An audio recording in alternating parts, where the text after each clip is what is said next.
हाँ, जय जिनेन्द्र सभी को, मंगलाचरण जय कर जिनेन्द्र। लीजिए। हाँ मैं शेयर करती हूँ। जम जस जम्मी देसे जीर्ण विहाणेन जम्मी कालम्मी णादम जिणेन नियदम जम्मं वा एव मरणं वा तम तस् तम्मी देसे तेण विहाणेन तम्मी कालम्मी कोसक्क दीवारेन्दु इंदो वा तेजिणेन्दो वा एवं जोनिच्छेदो जान दी दव्वाणी सब पज्जाए सो सदिठी शुद्धो जो संकदी सोहु को दिठी। जय जिनेन्द्र। जय जिनेन्द्र। देखिए, मैंने पहले बोला था जो होगी जो जो हो देखी वीत राग में, तो शायद अभी भी वो काल नहीं आया है कि हम लाइव कर सके। और आज तो तरह तरह की नई नई प्रॉब्लम्स आ रही है। अभी मेरे को वो स्क्रीन नहीं दिख रही अभी भी फिर से, जिससे मैं आप लोगों को पार्टिसिपेंट्स को देख पाती थी। वो स्क्रीन ही नहीं दिख रही है मुझे, और स्क्रीन बड़ी भी नहीं हो रही है। ये मैं छोटी स्क्रीन से ही देख पा रही हूँ आप लोगों को जो भी है। तो मैं इसको रिकॉर्ड पे डालूं, लेकिन मैं शेयर करने का मुझे वो उसी से दिखता है, वो शेयरिंग वाला वो दिख नहीं रहा मुझे। मैं शेयर नहीं कर सकती तब तक, क्योंकि वो मुझे विंडो ही नहीं दिख रही है। आज पता नहीं क्या होना है, क्यों समय जा रहा है, क्या है। हाँ, मिल गया मुझको न्यू शेयर। ये न्यू शेयर में दिखा नहीं रहा मुझे। शायद आपको कुछ दिख रहा है क्या? मैम इस पर तो लिखा हुआ आ रहा है क्लिक ओपन। अब आपकी बुक दिख रही है। बुक। हाँ, तो मैंने बुक ओपन करी है। अब मुझे पीछे तो क्रमबद्ध पर्याय दिख रही है, लेकिन ना वो बार बार कहाँ गायब हो जा रहा है, मुझे वो समझ नहीं आ रहा।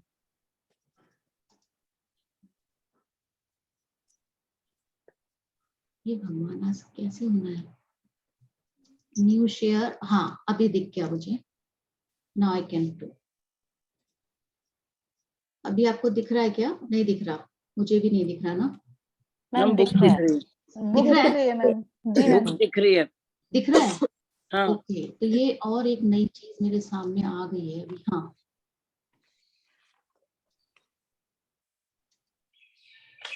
मुझे वो क्यों नहीं दिख रहा जहां से ये कंट्रोल करते हैं। अच्छा, मैं अब इसको कैसे देखूंगी? अच्छा ठीक है, ये स्क्रीन बहुत प्रॉब्लम कर रहा है मेरा।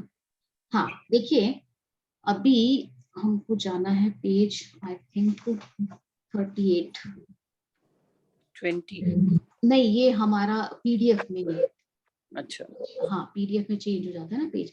देखिए, अभी हमने लास्ट क्लास तक चर्चा की थी किसकी? पाप पुण्य को लेकर बहुत बारीकी में चर्चा की थी हमने, है ना। ऐसी चर्चा आपने उससे पहले अभी तक सुनी नहीं थी कि हम जो काम कर रहे हैं, जो मतलब पूजा पाठ करते हुए हम कैसे पाप भाव में जा रहे हैं, वो बहुत बारीकी से चर्चा की थी। अब क्रमबद्ध पर्याय के अंदर हमने स्टार्टिंग से क्या देखा था? सर्वज्ञता को आधार बनाया, और हमने उससे क्या सीखना चाहा है? सहज रहना, कि हम कैसे सहज रहें। मतलब जो हमारा आर्ट ऑफ लाइफ है वो हम सीखने का प्रयास कर रहे हैं।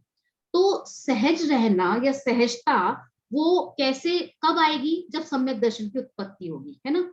और सहज हम तब तक नहीं हो सकते जब तक हम किसी भी पदार्थ के, मतलब किसी भी से मतलब प्रत्येक पदार्थ की जो उसकी परिणमन की जो स्वाधीनता है वो हमारे विचारों में नहीं आए, हमारे ख्याल में ना आए। और जब तक ये हमारे सर पर एक बोझा रहेगा ना, करनेपन का, कर्तापन का, कर्तृत्व का, जब तक ये बोझ हमारे सर पर रहेगा, हम सहज हो ही नहीं सकते। क्यों? क्योंकि हमारे दिमाग में विकल्प रहेंगे, और विकल्प रहेंगे तो निर्विकल्प कैसे होंगे। तो जब तक किसी काम को करने का हमारे माथे पर वजन रहेगा, हम निर्भर हो ही नहीं सकते। और हमें निर्भर होना है। अब हो कैसे, है ना। एक बहुत प्रैक्टिकल सी बात है। दुनिया के अंदर हमको जब भी कोई काम करने के विकल्प होते हैं, तब हम कितने आकुलित व्याकुलित होते हैं। अभी इसी काम को देख लो, हमने इसको लाइव करना चाहा तो कितने कितने आकुलता व्याकुलता थी कि नहीं थी मेरे मन में। मैं ढूंढ रही हूँ, मैं खोज रही हूँ, ये क्या है?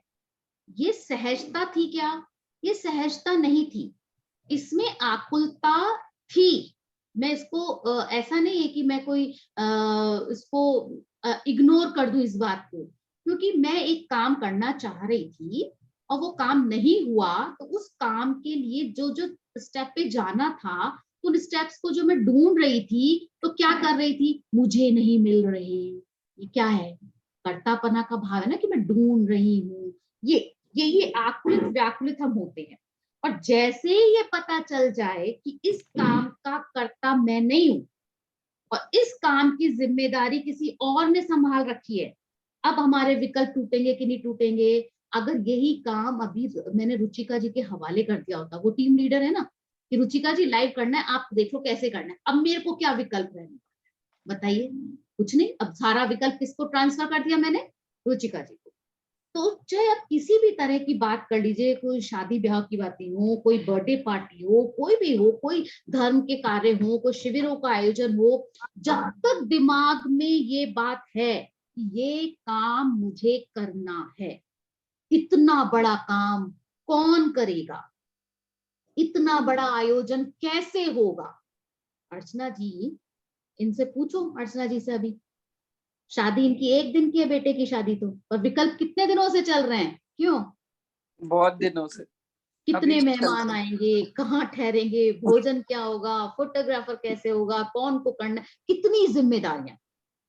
और अगर हमने ये जिम्मेदारी, और मान लीजिए अर्चना जी ने ये जिम्मेदारी किसी एक ऐसे व्यक्ति को दे दी कि भाई आपने मुझे काम दे दिया, अब आपको टेंशन करने की जरूरत नहीं है ना। लोग ये कहते हैं ना कि अरे इनको काम संभला दिया, तो अब तो आप फ्री हो जाओ, इनका ये तो कर देंगे काम, ये तो परफेक्ट है, इनकी तो कोई दिक्कत ही नहीं है, तो समझ लो आपका काम हो गया। तो अब आपको कितने विकल्प होंगे? क्यों? क्योंकि आपने अपनी जिम्मेदारी किसी और को दे दी। अब भोजन बनाने की व्यवस्था आपने अगर किसी व्यक्ति को संभला दी, तो अब आपको विकल्प होगा क्या? कि कितने आ रहे, कितने नहीं आ रहे, कौन आ रहा, किसको बनाना, क्या देना, सोद का बनाना, कैसा बनाना, क्या आइटम्स होंगे, कुछ विकल्प नहीं है, सब खत्म। क्यों? क्योंकि किसी और के जिम्मे काम कर रहे, अब मैं उसकी करता नहीं हूं। ऐसी आवास व्यवस्था समझ लो, कहीं भी ठहरने का है, जैसा भी इंदौर में पंचकल्याणक का चल रहा है, अब जिन लोगों के जिम्मे आवास व्यवस्था है, तो वो देख रहे हैं, अब हम तो निश्चिंत हो गए अपना रजिस्ट्रेशन करा करके, हमें कुछ देखना ही नहीं है कि कौन से होटल में कहाँ जाना है, कौन सी धर्मशाला में कौन सा कमरा नंबर है, क्या, कुछ विकल्प ही नहीं है। तो ऐसे में यहाँ कह रहे हैं कि जगत के जितने भी कार्य हैं, उनको करने के जो विकल्प हैं, हम अपने दिलो दिमाग में लेकर के घूम रहे हैं। पर एक क्षण भी हमने क्या सोचा कि ये जो कार्य हम करने की जिम्मेदारी माथे पर लेकर चल रहे हैं, वो क्या वो मेरी है? भाई उस कार्य को करने की जो जवाबदारी है, जो जिम्मेदारी है, उस पर्याय ने स्वयं संभाल रखी। बस इतना जानना है हमको। हमको अपना पर का कर्तापना धरतापना बंद नहीं करना है। पर के कर्ता तो हम है ही नहीं, बंद कहां से करेंगे? उन्हें छोड़ना नहीं है, क्योंकि पकड़ा नहीं है। ये डिटेलिंग अभी आएगी जब आप समय सार के अध्ययन तक पहुंचेंगे, ये सब बातों की डिटेलिंग आएगी कि हम कैसे नहीं है। तो जब मैं पर का करता धरता हूं ही नहीं, तो छोड़ भी नहीं सकता। तो गड़बड़ी कहाँ होती है? बस इतनी सी कि हम पर का करता धरता नहीं होते, फिर भी अपने को पर का करता धरता मान लेते। बस इतनी सी प्रॉब्लम है। पर का कुछ भी नहीं करने पर भी ये मुझे करना है, ये मुझे करना है, ये विकल्प मेरे दिलो दिमाग पर सवार है, और इस बोझ के मारे हम दबे जाते हैं। बस वो बोझ उतारना है, तो मेंटल लेवल पे ही करना है ना ये काम। तो यहाँ ये कह रहे हैं कि किसका वजन उतारना है? कि एक एक पर्याय अपनी स्वाधीन योग्यता से उत्पन्न होती है, और एक एक पर्याय अपनी स्वाधीन योग्यता से परिवर्तित भी होती है, और उसमें हमारा हस्तक्षेप चलता नहीं।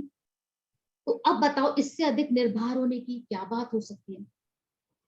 अभी तक हमने प्रथमानुयोग, चरणानुयोग, कर्णानुयोग के आधार से बहुत सारे उदाहरणों की चर्चा कर चुके हैं और हम सिद्ध भी कर दिया कि होता स्वयं जगत परिणाम, मैं जग का करता क्या काम। आएगी अभी ये लाइन भी, आगे वाले पेजेस पे आएगी ये वाली लाइन भी।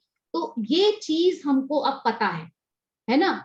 अभी हमको थोड़ी सी और गहराई में जाना, थोड़ी सी बारीकी में जाना, थोड़ा सा उपयोग को सूक्ष्म करना है कि वस्तु का स्वरूप क्या कहता है। देखो, ऋषभ देव ने कहा था कि मारीची 24वां तीर्थंकर बनेगा। नेमिनाथ ने भी कहा था 12 वर्ष बाद में द्वारिका जल जाएगी। भद्रबाहु ने भी कहा था 12 वर्ष के बाद में अकाल पड़ेगा। अब जिनवाणी क्या कहती है, अब वो बात नहीं करेंगे हम। केवल ज्ञानी क्या कह रहे हैं, अब वो बात भी नहीं करेंगे हम। हमारी वस्तु क्या कह रही है वो बात करेंगे। बात समझ में आ रही है? मतलब हम द्रव्यानुयोग के ऊपर जा रहे हैं। तो आत्मा का जो प्रत्येक परिणमन है, उसका जो स्वरूप है, उसका जो अस्तित्व है, वो क्या कह रहा है? वो ये कहता है कि एक एक पुद्गल जो उसके बारे में, उसके परमाणुओं के बारे में जो केवली ने कहा था, अब हम उसकी बात नहीं करेंगे। हम क्या करेंगे? वस्तु स्वरूप की बात करेंगे। प्रथमानुयोग जो है वो केवल ज्ञानियों के आधार पर है। भाई महापुरुषों की कथाएं है ना, घटनाएं हैं जो घटित हो रही है। और चरणानुयोग करना चाहिए की भाषा करता है। रात्रि भोजन नहीं करना चाहिए, जमी कंद नहीं खाना चाहिए, ऐसा करना, ऐसा उठना, ऐसा बैठना चाहिए, ये सब चरणानुयोग। कर्णानुयोग ने सैद्धांतिक बातें बताई, इतनी संख्या है, ये ऐसा, यहाँ से मरकर वहां जाते हैं, ये सब कर्णानुयोग। और द्रव्यानुयोग में इन सब की अपेक्षा ही नहीं। द्रव्यानुयोग प्रत्येक परमाणु की बात कर रहा है। देखो, कर्णानुयोग भी परमाणु की बात करता है, लेकिन आत्मा के परिणमन की बात नहीं करता कर्णानुयोग। चरणानुयोग, प्रथमानुयोग और कर्णानुयोग, ये तीनों के तीनों पर की बात करते हैं। हम ऐसा भी कह सकते हैं, जब नोकर्म की चर्चा होती है, पर मतलब दूसरे पदार्थ, तो जब नोकर्म की चर्चा होती है तो खड़े होते हैं प्रथमानुयोग और चरणानुयोग। और जब द्रव्य कर्म की बात होती है तो कर्णानुयोग आ जाता है।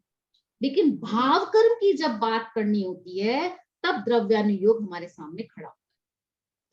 तो ये यहाँ पर ये जो प्रथमानुयोग, कर्णानुयोग, चरणानुयोग, इन्होंने पर द्रव्य की चर्चा की थी। अब अपनी चर्चा है वो करनी है हमको द्रव्यानुयोग के माध्यम से, क्योंकि वो मेरी बात, मेरी आत्मा की बात बताने वाला है। तो मतलब क्रमबद्ध पर्याय की जो चर्चा है अभी तक हमने पर के उदाहरणों के आधार पर की थी, ठीक है ना। अब हम करेंगे अपने भाव कर्मों के आधार पर, राग द्वेष आदि विकारी भावों, है ना, क्योंकि द्रव्यानुयोग तो इन्हीं की चर्चा करता है ना। द्रव्य की, पर्याय की, मेरी पर्यायों की चर्चा है, तो वो सब चर्चाएं अब हम इसमें करेंगे।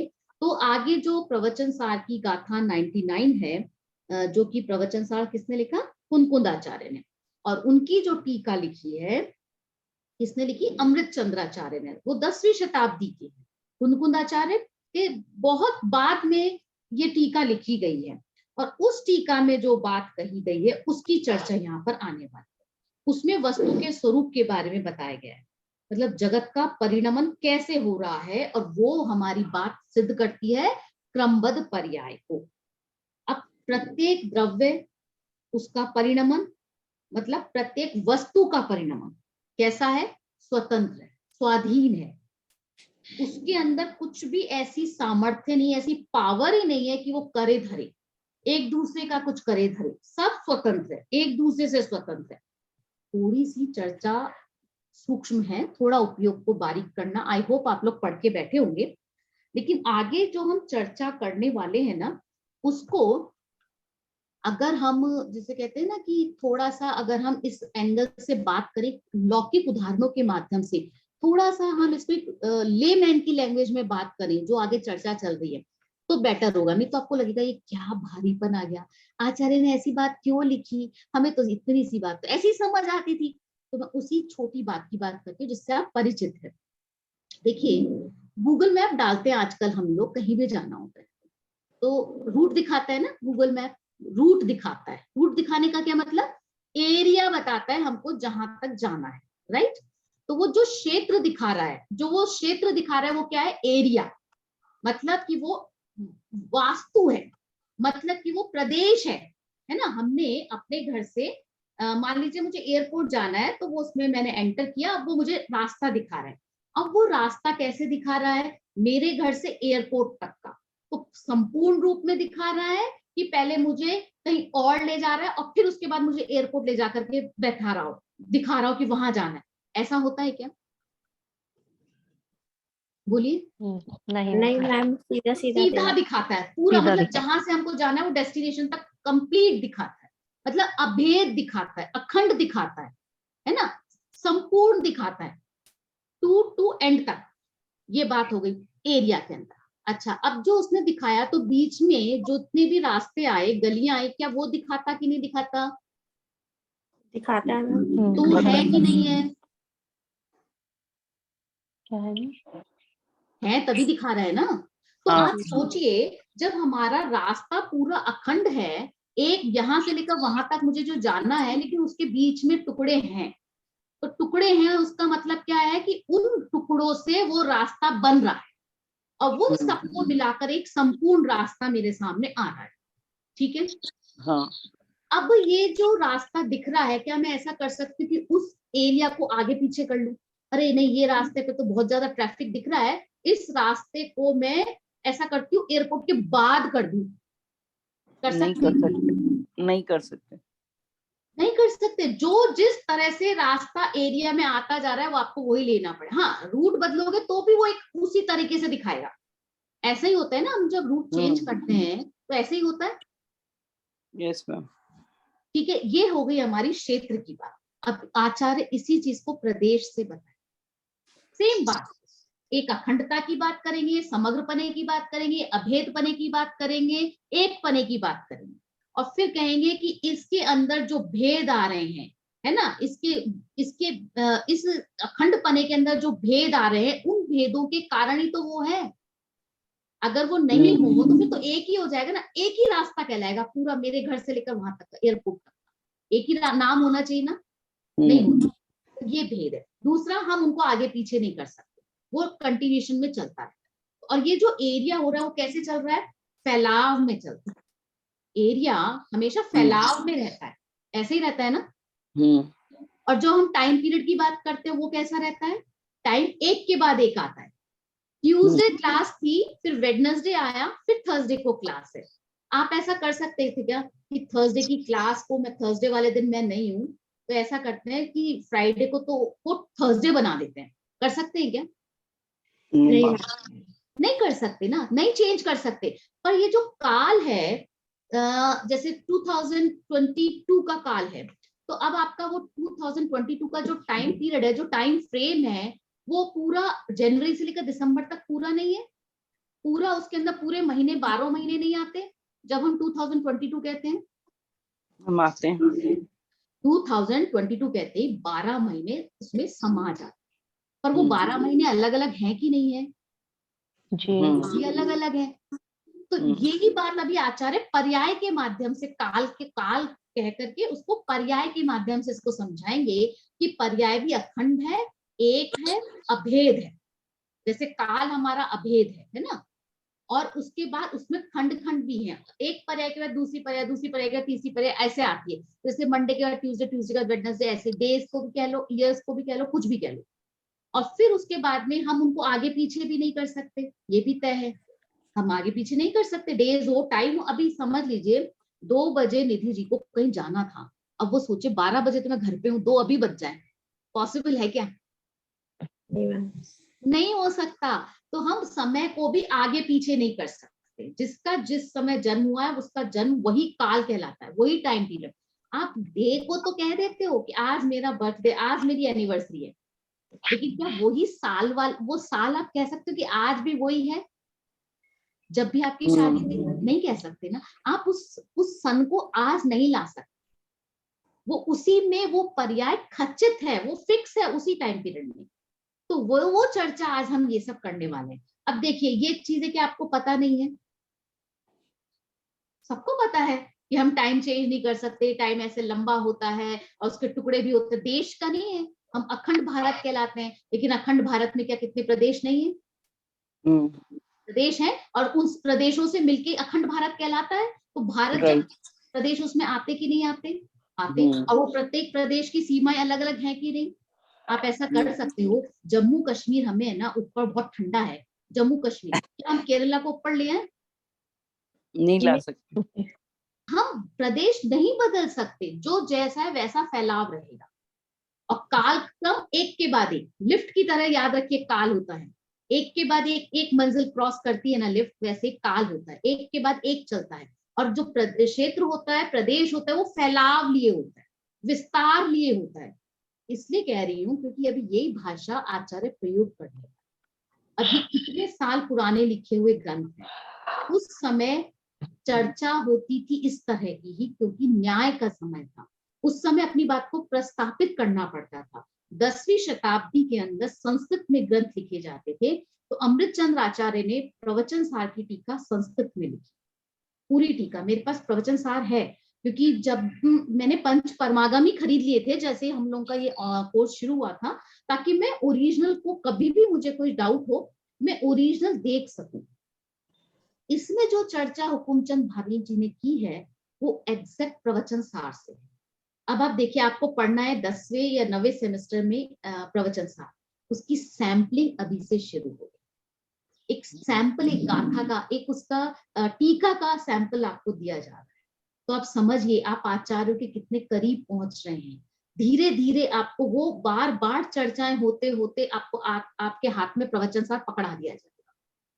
एकदम से नहीं किए करेंगे, क्योंकि आपको अपेक्षाएं ख्याल में आनी, चीजें समझ में आनी, तो उनके वही टुकड़े टुकड़े करके थोड़ा थोड़ा सैंपल देकर, थोड़ा थोड़ा रेफरेंस देकर आपको उन आचार्यों के नाम, उनके ग्रंथ, उनकी टीकाओं से परिचय करा रहे।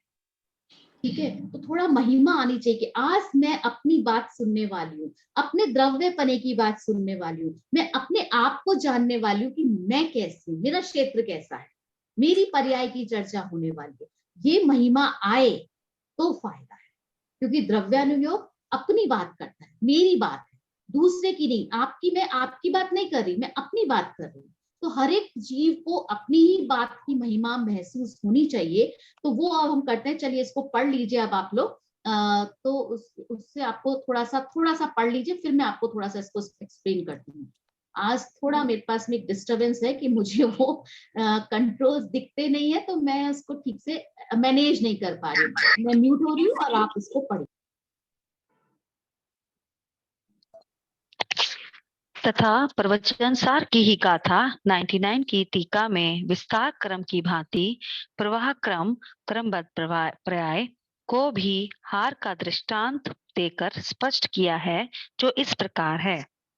जिस प्रकार द्रव्य का वास्तु समग्रपने द्वारा, अखंडता द्वारा एक होने पर भी विस्तार क्रम में प्रवर्तमान उसके जो सूक्ष्म अंश हैं वह प्रदेश हैं, उसी प्रकार द्रव्य की वृत्ति समग्रपने द्वारा एक होने पर भी प्रवाह क्रम में प्रवर्तमान हो उसके जो सूक्ष्म अंश हैं वह परिणाम हैं। जिस प्रकार विस्तार क्रम का कारण प्रदेशों का परस्पर व्यतिरेक है, उसी प्रकार प्रवाह क्रम का कारण परिणामों का परस्पर व्यतिरेक है।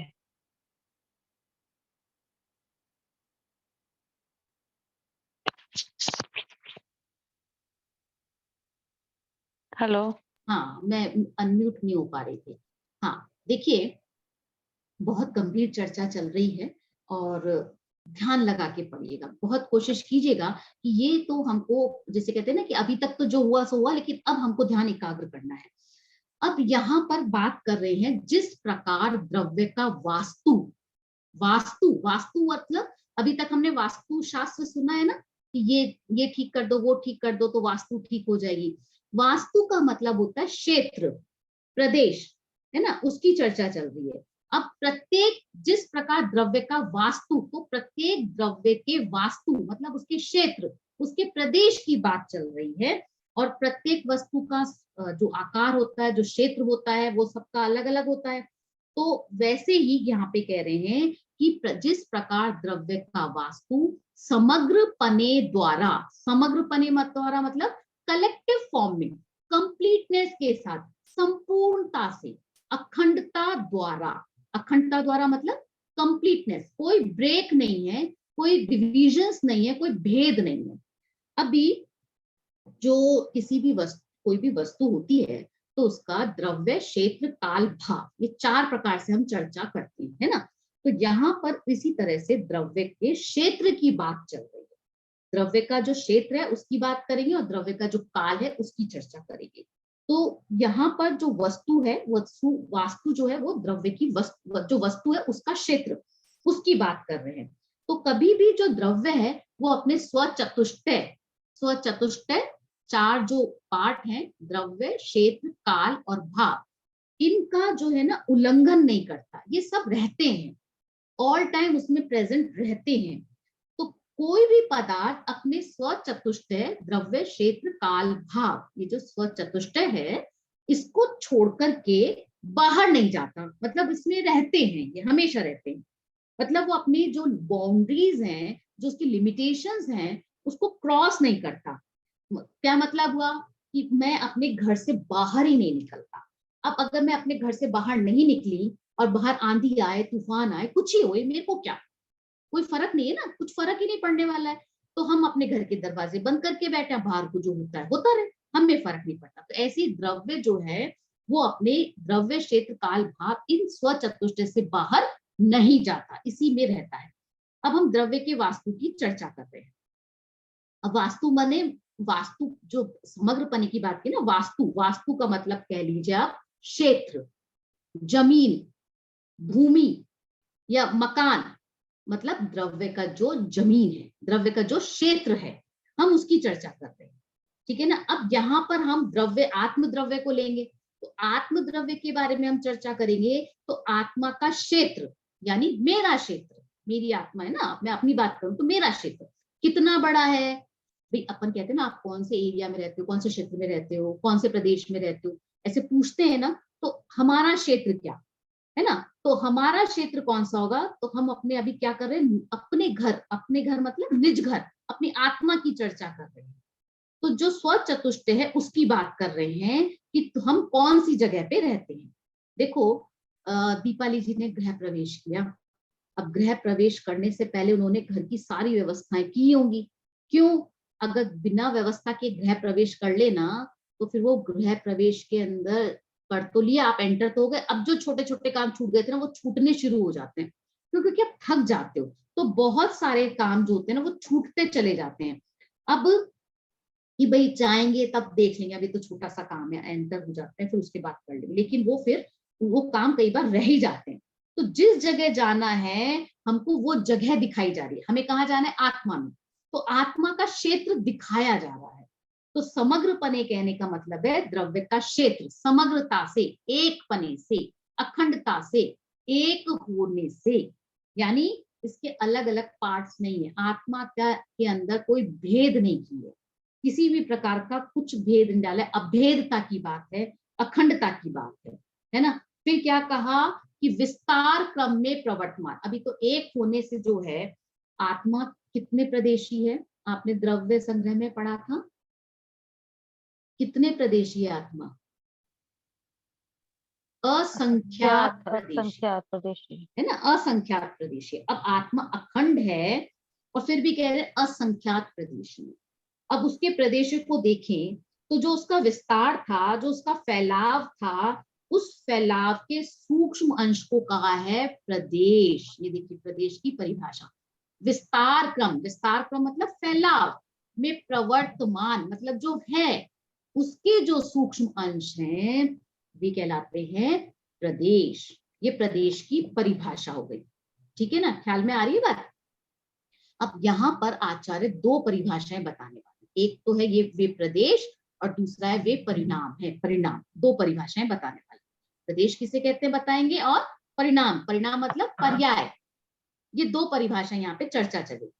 तो प्रदेश तो क्या हो गया, जो विस्तार के सूक्ष्म अंश है वे प्रदेश है। फैलाव के अंदर जो सूक्ष्म है, बिल्कुल बारीक माइन्यूट, वो प्रदेश है, वो एरिया है, वो क्षेत्र है ना।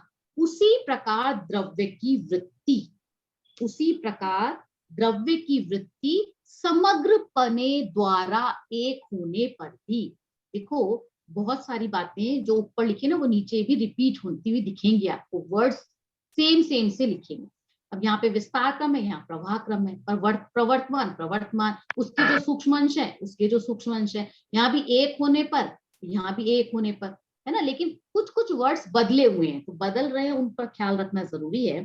तो वृत्ति कहा, द्रव्य की वृत्ति, वृत्ति का मतलब काल, काल, काल का प्रकार कह दो। वस्तु, द्रव्य, क्षेत्र, काल, भाव, इससे युक्त है ना स्वचतुष्टय। तो क्षेत्र को कहते हैं वास्तु और वृत्ति कहलाती है काल। ये ध्यान रखिएगा, आप इसको नोट कर लीजिए। वृत्ति को क्या कहा है? काल। अब विस्तार जो होता है, प्रदेश जो होता है, वो तो हमारा आड़ा चलता है, और प्रवाह जो होता है वो लंबा। नदी का प्रवाह कैसा होता है? लंबा प्रवाह होता है, 1 by 1। लिफ्ट से ध्यान रख लीजिए प्रवाह को। और विस्तार होता है जैसे हमारे घर का फैलाव, है ना, वैसे एक साथ। तो जगह का मतलब हो गया क्षेत्र, वास्तु, विस्तार, ये सब क्या है? प्रदेश। और जो वृत्ति है वो क्या कहलाएगी? ऊपर से नीचे, जैसे नदी का प्रवाह है ना, वो वृत्ति है। तो द्रव्य की वृत्ति की बात कर रहे हैं। उसी प्रकार द्रव्य की वृत्ति क्या कहा? समग्र पने द्वारा एक होने पर भी।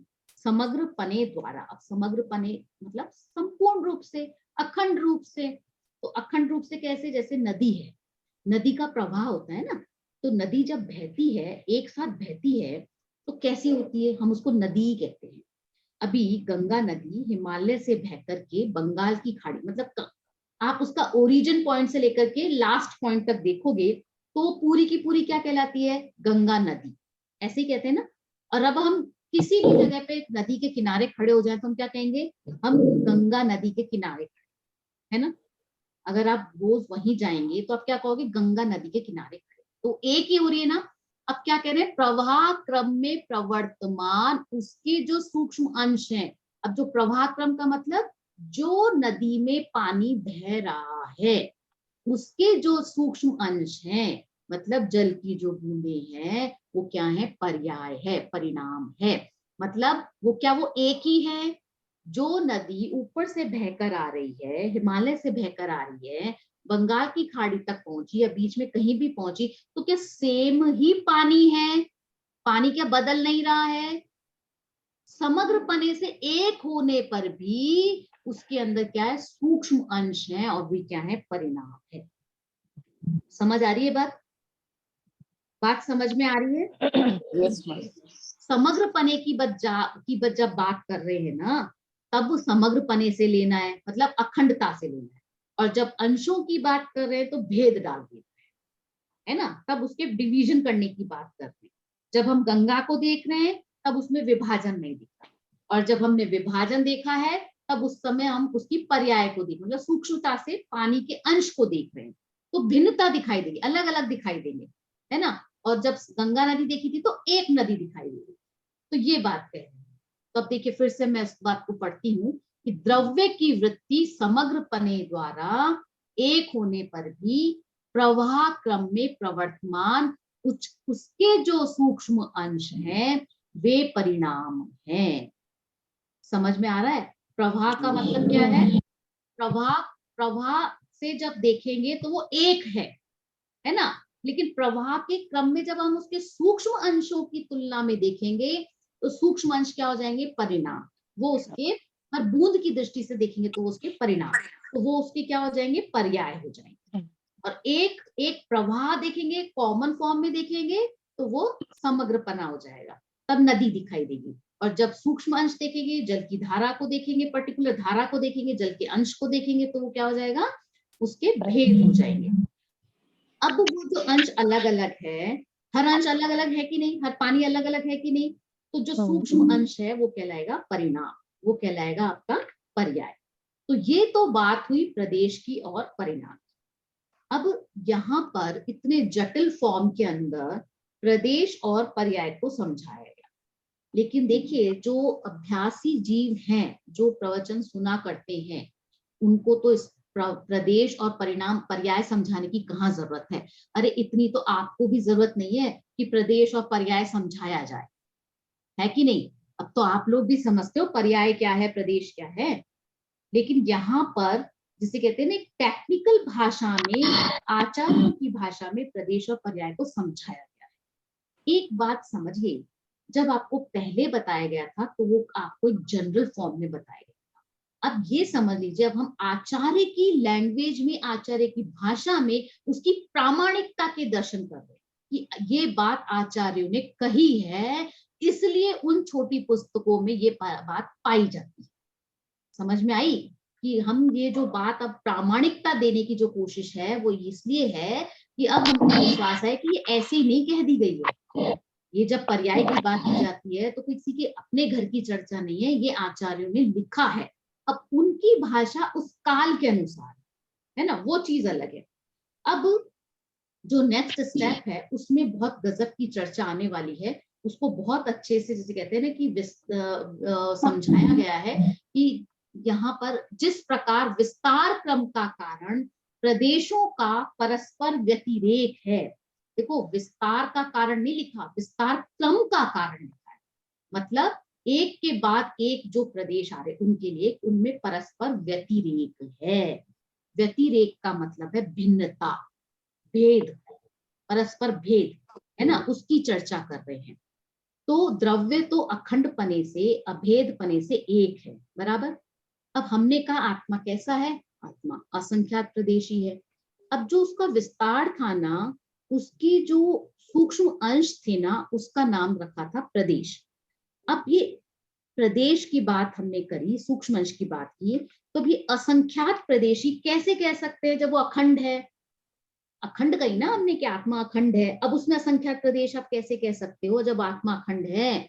तो एक एक प्रदेश दूसरे प्रदेश से अलग होगा तो असंख्यात कहलाते हैं। भाई असंख्यात क्या एक संख्या है ना। अभी कोई चीज ऐसी हो, बुक के पेज ही समझ लो, बुक में जो पेजेस होते हैं, बुक कंप्लीट होती है तो बुक कहलाती है। जब हमने एक पेज को टर्न किया तो दूसरा आता है कि नहीं आता, तो पर उसमें वो सब एक साथ है कि नहीं उसके अंदर। बुक जब हम कहते हैं तो बुक ही कहते हैं, पेजेस की बात नहीं करते। और जब हम पेजेस की बात करते तो हम कहते हैं 4th नंबर के पेज, तो उसका मतलब 3 पेज आगे जा चुके हैं और 4th नया आया है ना, और 5th आया नहीं है। ये चर्चाएं होती कि नहीं होती भी बहुत सहज रूप से हम प्रैक्टिकल लाइफ में अनुभव में लाते हैं। तो ऐसे एक प्रदेश को दूसरे प्रदेश से अलग होगा तो वो असंख्यात कहलाता है। तो एक प्रदेश दूसरे प्रदेश से अलग नहीं होगा तो वो असंख्यात कहला ही नहीं सकता। ठीक है। अभी अगर हमारा बैच का नाम क्या है, THU21HT है ना, ये हमारे बैच का नाम है। इसका मतलब जितने स्टूडेंट्स इसके अंदर हम लोग प्रेजेंट रहते हैं, जो एग्जाम लिखते हैं, वो सब इसमें आ गए। तो वो सब आ गए ना, तो THU21HT ये एक अखंडता की बात है। अब इसमें जो जितने स्टूडेंट्स आ रहे हैं वो एक एक का नाम अब वो हर स्टूडेंट दूसरे से अलग है कि नहीं है, अलग है, लेकिन मिलाकर के एक है। तो ऐसे ही हर चीज में समझना, समग्रता और भेद और भेदों से समग्रता होती है। ठीक है। अब आत्मा असंख्यात प्रदेशी है, तो आत्मा के जो असंख्यात प्रदेशी हैं, तो एक प्रदेश दूसरे प्रदेश से अलग है कि नहीं है। तो ये जो अलग हो रहे हैं वो कहलाता है व्यतिरेक पना। अलग होना, व्यतिरेक पना, ये न्याय का शब्द है।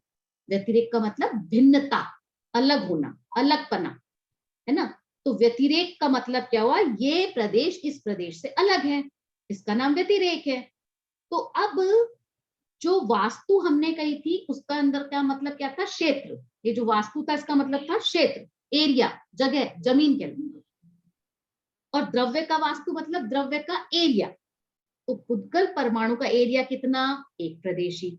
आकाश का एरिया कितना, आकाशस्य अनंतः, तत्वार्थ सूत्र में कहा है अनंत प्रदेश है।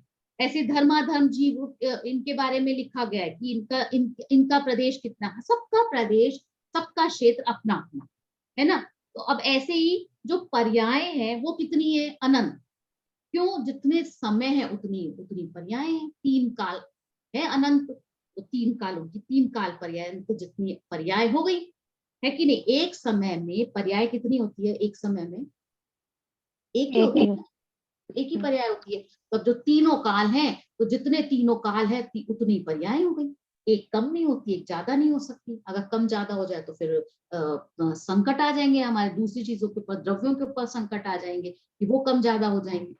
अब द्रव्य का प्रदेश देखो, वो क्या कहा, अखंड है, टुकड़े टुकड़े मत करो। एक प्रैक्टिकल एग्जांपल देख लो, अभी दीपाली जी का नाम पता नहीं क्यों मुझे बार बार ख्याल में आ रहा है, निधि जी का ले लो चाहे दीपाली जी का ले लो, इनके घर बने थे एक्चुअली, और इनके फैमिली मेंबर्स के नाम मुझे पता है। अभी जैसे आज निधि जी प्रेजेंट नहीं है, अब निधि जी के बेटे का नाम है शशांक और दूसरे का नाम है शरद। तो अब उन्होंने जो घर बनाया तो उसको क्या कहती है, ये मेरा घर है ना। अब क्या कहेंगे, ये शशांक का कमरा, ये शरद का कमरा, ये मेरा कमरा। अब ये जो टुकड़े किए, ये कमरा मेरा कमरा, ये शरद का, ये शशांक का, ये क्या हो गए, अलग अलग हो गए। कितने बेडरूम है, 3। अब अखंड पने से तो घर एक है और कमरे कह रहे हैं 3। तो 3 कहना कैसे संभव हुआ, कि जब एक बेडरूम दूसरे बेडरूम से अलग था, इसलिए कहना संभव हुआ। अगर अलग नहीं होता तो अब एक ही तो कहते ना, कि एक ही है या 2 ही है। पर जब हमने संख्या डाल रहे हैं, इसका मतलब एक चीज से दूसरी चीज अलग है। तो ऐसे द्रव्य को देखो, तो अखंड पने के द्वारा अगर हम देखते हैं तो वो अलग दिखती है, और जब हम उसके विस्तार क्रम में जो प्रवर्तमान उसके जो सूक्ष्म अंश हैं उनकी अपेक्षा से देखते हैं तो वो प्रदेश हो जाते हैं। और इन प्रदेशों का परस्पर क्या होता है, व्यतिरेक होता है। बहुत सारे एग्जाम्पल्स आप देख सकते हो। अब मेरे सामने ये वॉल दिखाई दे रही है, मेरी जहाँ टेबल है उसके सामने वॉल है। अब जो वॉल बनी हुई है वो समग्रता से देखने पर मुझे एक वॉल दिख रही है, और अगर हम इसके सूक्ष्म अंशों में जाएंगे तो ईंटें हैं, ब्रिक्स है ना, एक एक ब्रिक से ही तो बनी है ना, तो हर ब्रिक अलग है कि नहीं है, नहीं तो एक ही ईंट से बनी हुई दीवार हो जाएगी। क्या कहेंगे आप, है कि नहीं। ये अपने शरीर पे लगा लो, शरीर के कितने पार्ट्स हैं, हर जगह लगा कर देखो आप इस चीज को, हमको यही चीज दिखाई देती। क्यों, क्योंकि जहां जहां वस्तु देखेंगे, जहां जहां द्रव्य देखेंगे, चाहे जीव हो चाहे फुटकर, सब में यही चीज लगेगी कि नहीं लगेगी। तो जब द्रव्य बना, द्रव्य मतलब वस्तु, तो वस्तु कैसे बनी, प्रदेशों से बनी। वस्तु कैसी है, प्रदेशात्मक है। तो कितने प्रदेशों से बनी वस्तु, की वस्तु असंख्यात प्रदेशी है। तो ये असंख्यात ख्याल में कैसे आ रहा है, हमको संख्या है तभी ख्याल में आ रहा है ना। तो जैसे अभी कोई हम 30-40 ऐसी बात बोलते हैं ना, 30-40 हमको ये काउंटिंग ख्याल में आ जाती है, असंख्यात हमको काउंटिंग ख्याल में नहीं आती। लेकिन ये भी एक संख्या ही है ना। तो जैसे विस्तार क्रम का कारण, मतलब जो नंबरिंग का कारण है, काउंटिंग का जो कारण है, उसमें क्या है, प्रदेशों का व्यतिक्रम। एक प्रदेश दूसरे प्रदेश से भिन्न है, और अगर ये भिन्न नहीं हो तो आत्मा हमारा असंख्यात प्रदेशी हो ही नहीं सकता, एक प्रदेशी हो जाएगा फिर तो, है ना। अगर हम ये कहें कि एक प्रदेश दूसरे प्रदेश से अलग नहीं है ना, तो सब एक ही हो जाएंगे, तो फिर उनका जो भिन्नता, जो उनका व्यतिरेक है, वो होगा ही नहीं, और फिर एक प्रदेशी होने का प्रसंग हो जाएगा, तो प्रॉब्लम हो जाएगी ना। और आत्मा एक प्रदेशी नहीं है, आत्मा असंख्यात प्रदेशी है, और जो उसके प्रत्येक प्रदेश है वो दूसरे प्रदेश के साथ में व्यतिरेक को प्राप्त होते हैं। ठीक है, तो अभी तक तो हमने यहाँ पर बात की है प्रदेशों की। अब आगे चर्चा आएगी हमारी यहाँ पर क्षेत्र के बाद में, अब काल के ऊपर घटित करेंगे, तो इसको आप थोड़ा सा पढ़ लीजिए।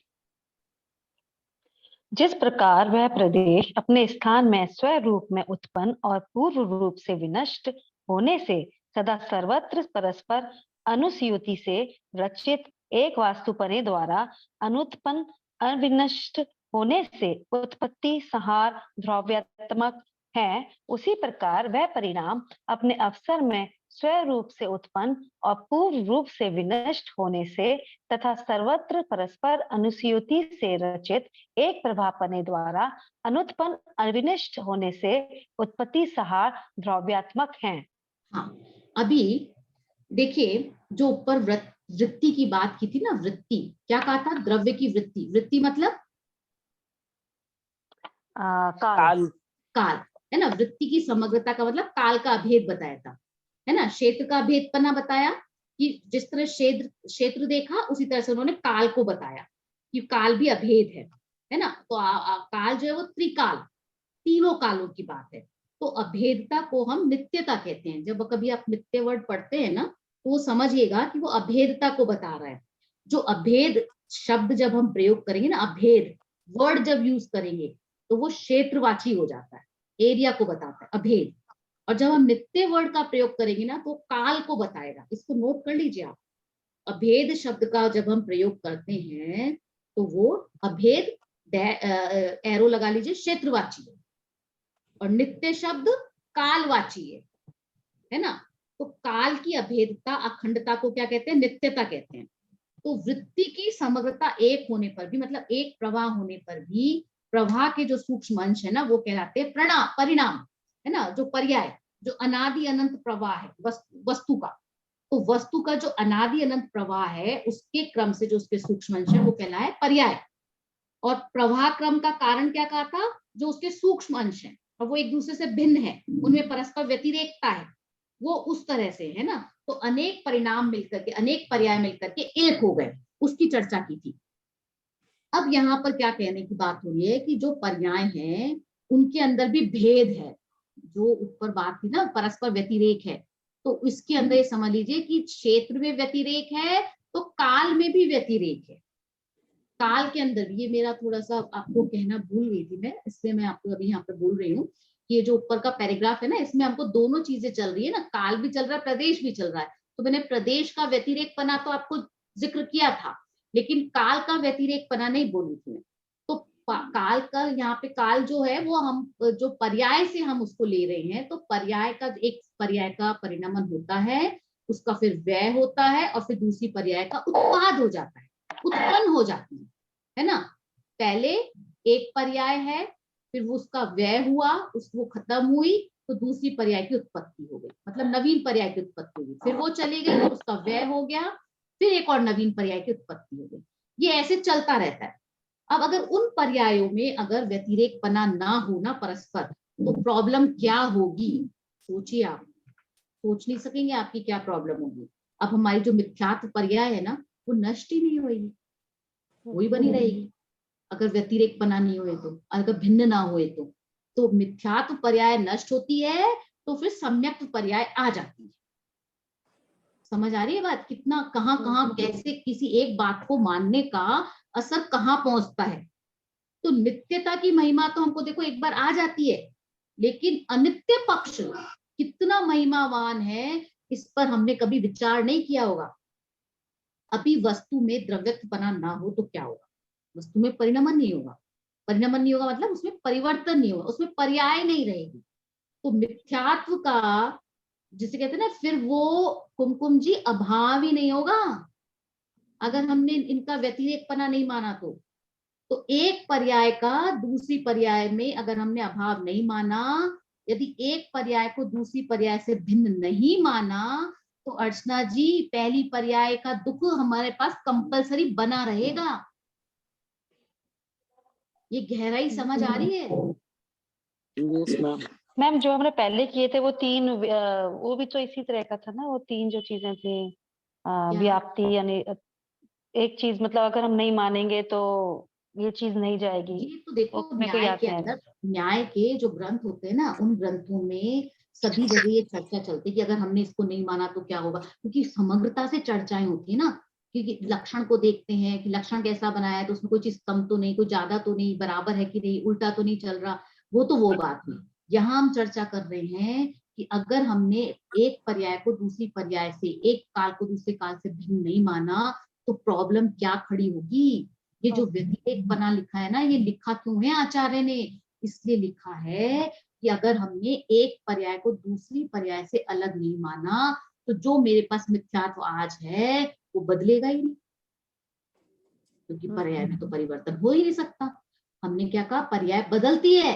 एक समय की पर्याय गौतम गंधर की एक समय की पर्याय मिथ्यात्व की थी और अगले समय की पर्याय सम्यक्त्व की हो गई, हुई कि नहीं? पर्याय बदल गई। इसलिए जरूरी है पर्याय मानना, परिवर्तन मानना, है ना। तो मिथ्यात्व की पर्याय भिन्न है और उसके तत्काल होने वाली जो सम्यक्त्व की पर्याय वो भिन्न है। तो इसलिए कहा कि उन दोनों पर्यायों का परस्पर व्यतिरेक है। मैं इस परस्पर व्यतिरेक को समझाने की कोशिश कर रही हूँ। अब अगर हमने ये नहीं माना, परिणामों का बदलना, परस्पर व्यतिरेकपना नहीं मानेंगे ना, तो प्रवाह क्रम भी सिद्ध नहीं होगा। अभी तो क्या है कि स्ट्रक्चर खड़ा किया है, अभी क्रमबद्धता नहीं सिद्ध की है। अभी तो खाली क्षेत्र और काल की अपेक्षा, दो अपेक्षाओं से बात की है। और ये जो क्षेत्र कहा है ना, ये भी एक तरह से काल के लिए उदाहरण के फॉर्म में जिसके कहते हैं ना प्रस्तुत किया है। काल का दृष्टांत है क्षेत्र। काल तो क्या है? हमारा सिद्धांत है और क्षेत्र हमारा दृष्टांत है यहाँ पे। अब आगे जो है चर्चा, ये जो नेक्स्ट पैराग्राफ अभी पढ़ा था कुमकुम जी ने, ये क्या है, उत्पाद व द्रव्य की चर्चा आएगी अब इसके अंदर। मतलब जिस प्रकार से एक प्रदेश अपने ये ना कि वे प्रदेश अपने स्थान से स्वसम रूप से उत्पन्न और पूर्व रूप से विनष्ट होने से, है ना, ये जो बात है, ये चर्चा क्या है कि जो प्रदेश है उसका जो विस्तार है वो तो सूक्ष्म रूप था, सूक्ष्म अंश था, अब वो अपने अपने स्थान में अपने अपने रूप से उत्पन्न है। मतलब एक जो पर्याय है वो अपने आप में पूर्ण है। अब ये समझ लो, दीवार के अंदर जो ईंटें लगाई हैं वो हर ईंट अपने आप में पूर्ण है कि नहीं, अपने अपने रूप से उत्पन्न है कि नहीं, है ना, वो बात है। ऐसे जो फैलाव है, जो विस्तार है, उसमें किसी एक प्रदेश पर हम अगर खड़े हैं तो जो प्रदेश हमको दिखाई दे रहा है वो प्रदेश अपने रूप से तो है पर दूसरे प्रदेश के रूप से नहीं है। मतलब वो एक ईंट अपने रूप से तो है, दूसरी ईंट के रूप से नहीं है, दूसरी ईंट अलग है, बिल्कुल अलग है। आप देखते नहीं, कई बार हमारी दीवार, ईंटें दिखने में तो एक सी दिखती है, जब लगाते हैं तो दीवार टेढ़ी भी दिखती है, होती है कि नहीं होती? क्यों? क्योंकि वो हर ईंट एक दूसरे से अलग है, हर जीव एक दूसरे से अलग है। एक आत्मा जो है, आत्मा सब में होते हुए भी लेकिन हर जीव अलग है कि नहीं है? हर जीव अलग है, तो हर प्रदेश अपना अपना है, ठीक है। तो फिर क्या कहा, पूर्व रूप से विनष्ट होने से, मतलब अब वो पहले वाली ईंट को अगर हम देखेंगे तो वो दूसरे वाले की अपेक्षा से, अगर दूसरी वाली ईंट को देखेंगे तो पहले की अपेक्षा वो नहीं है।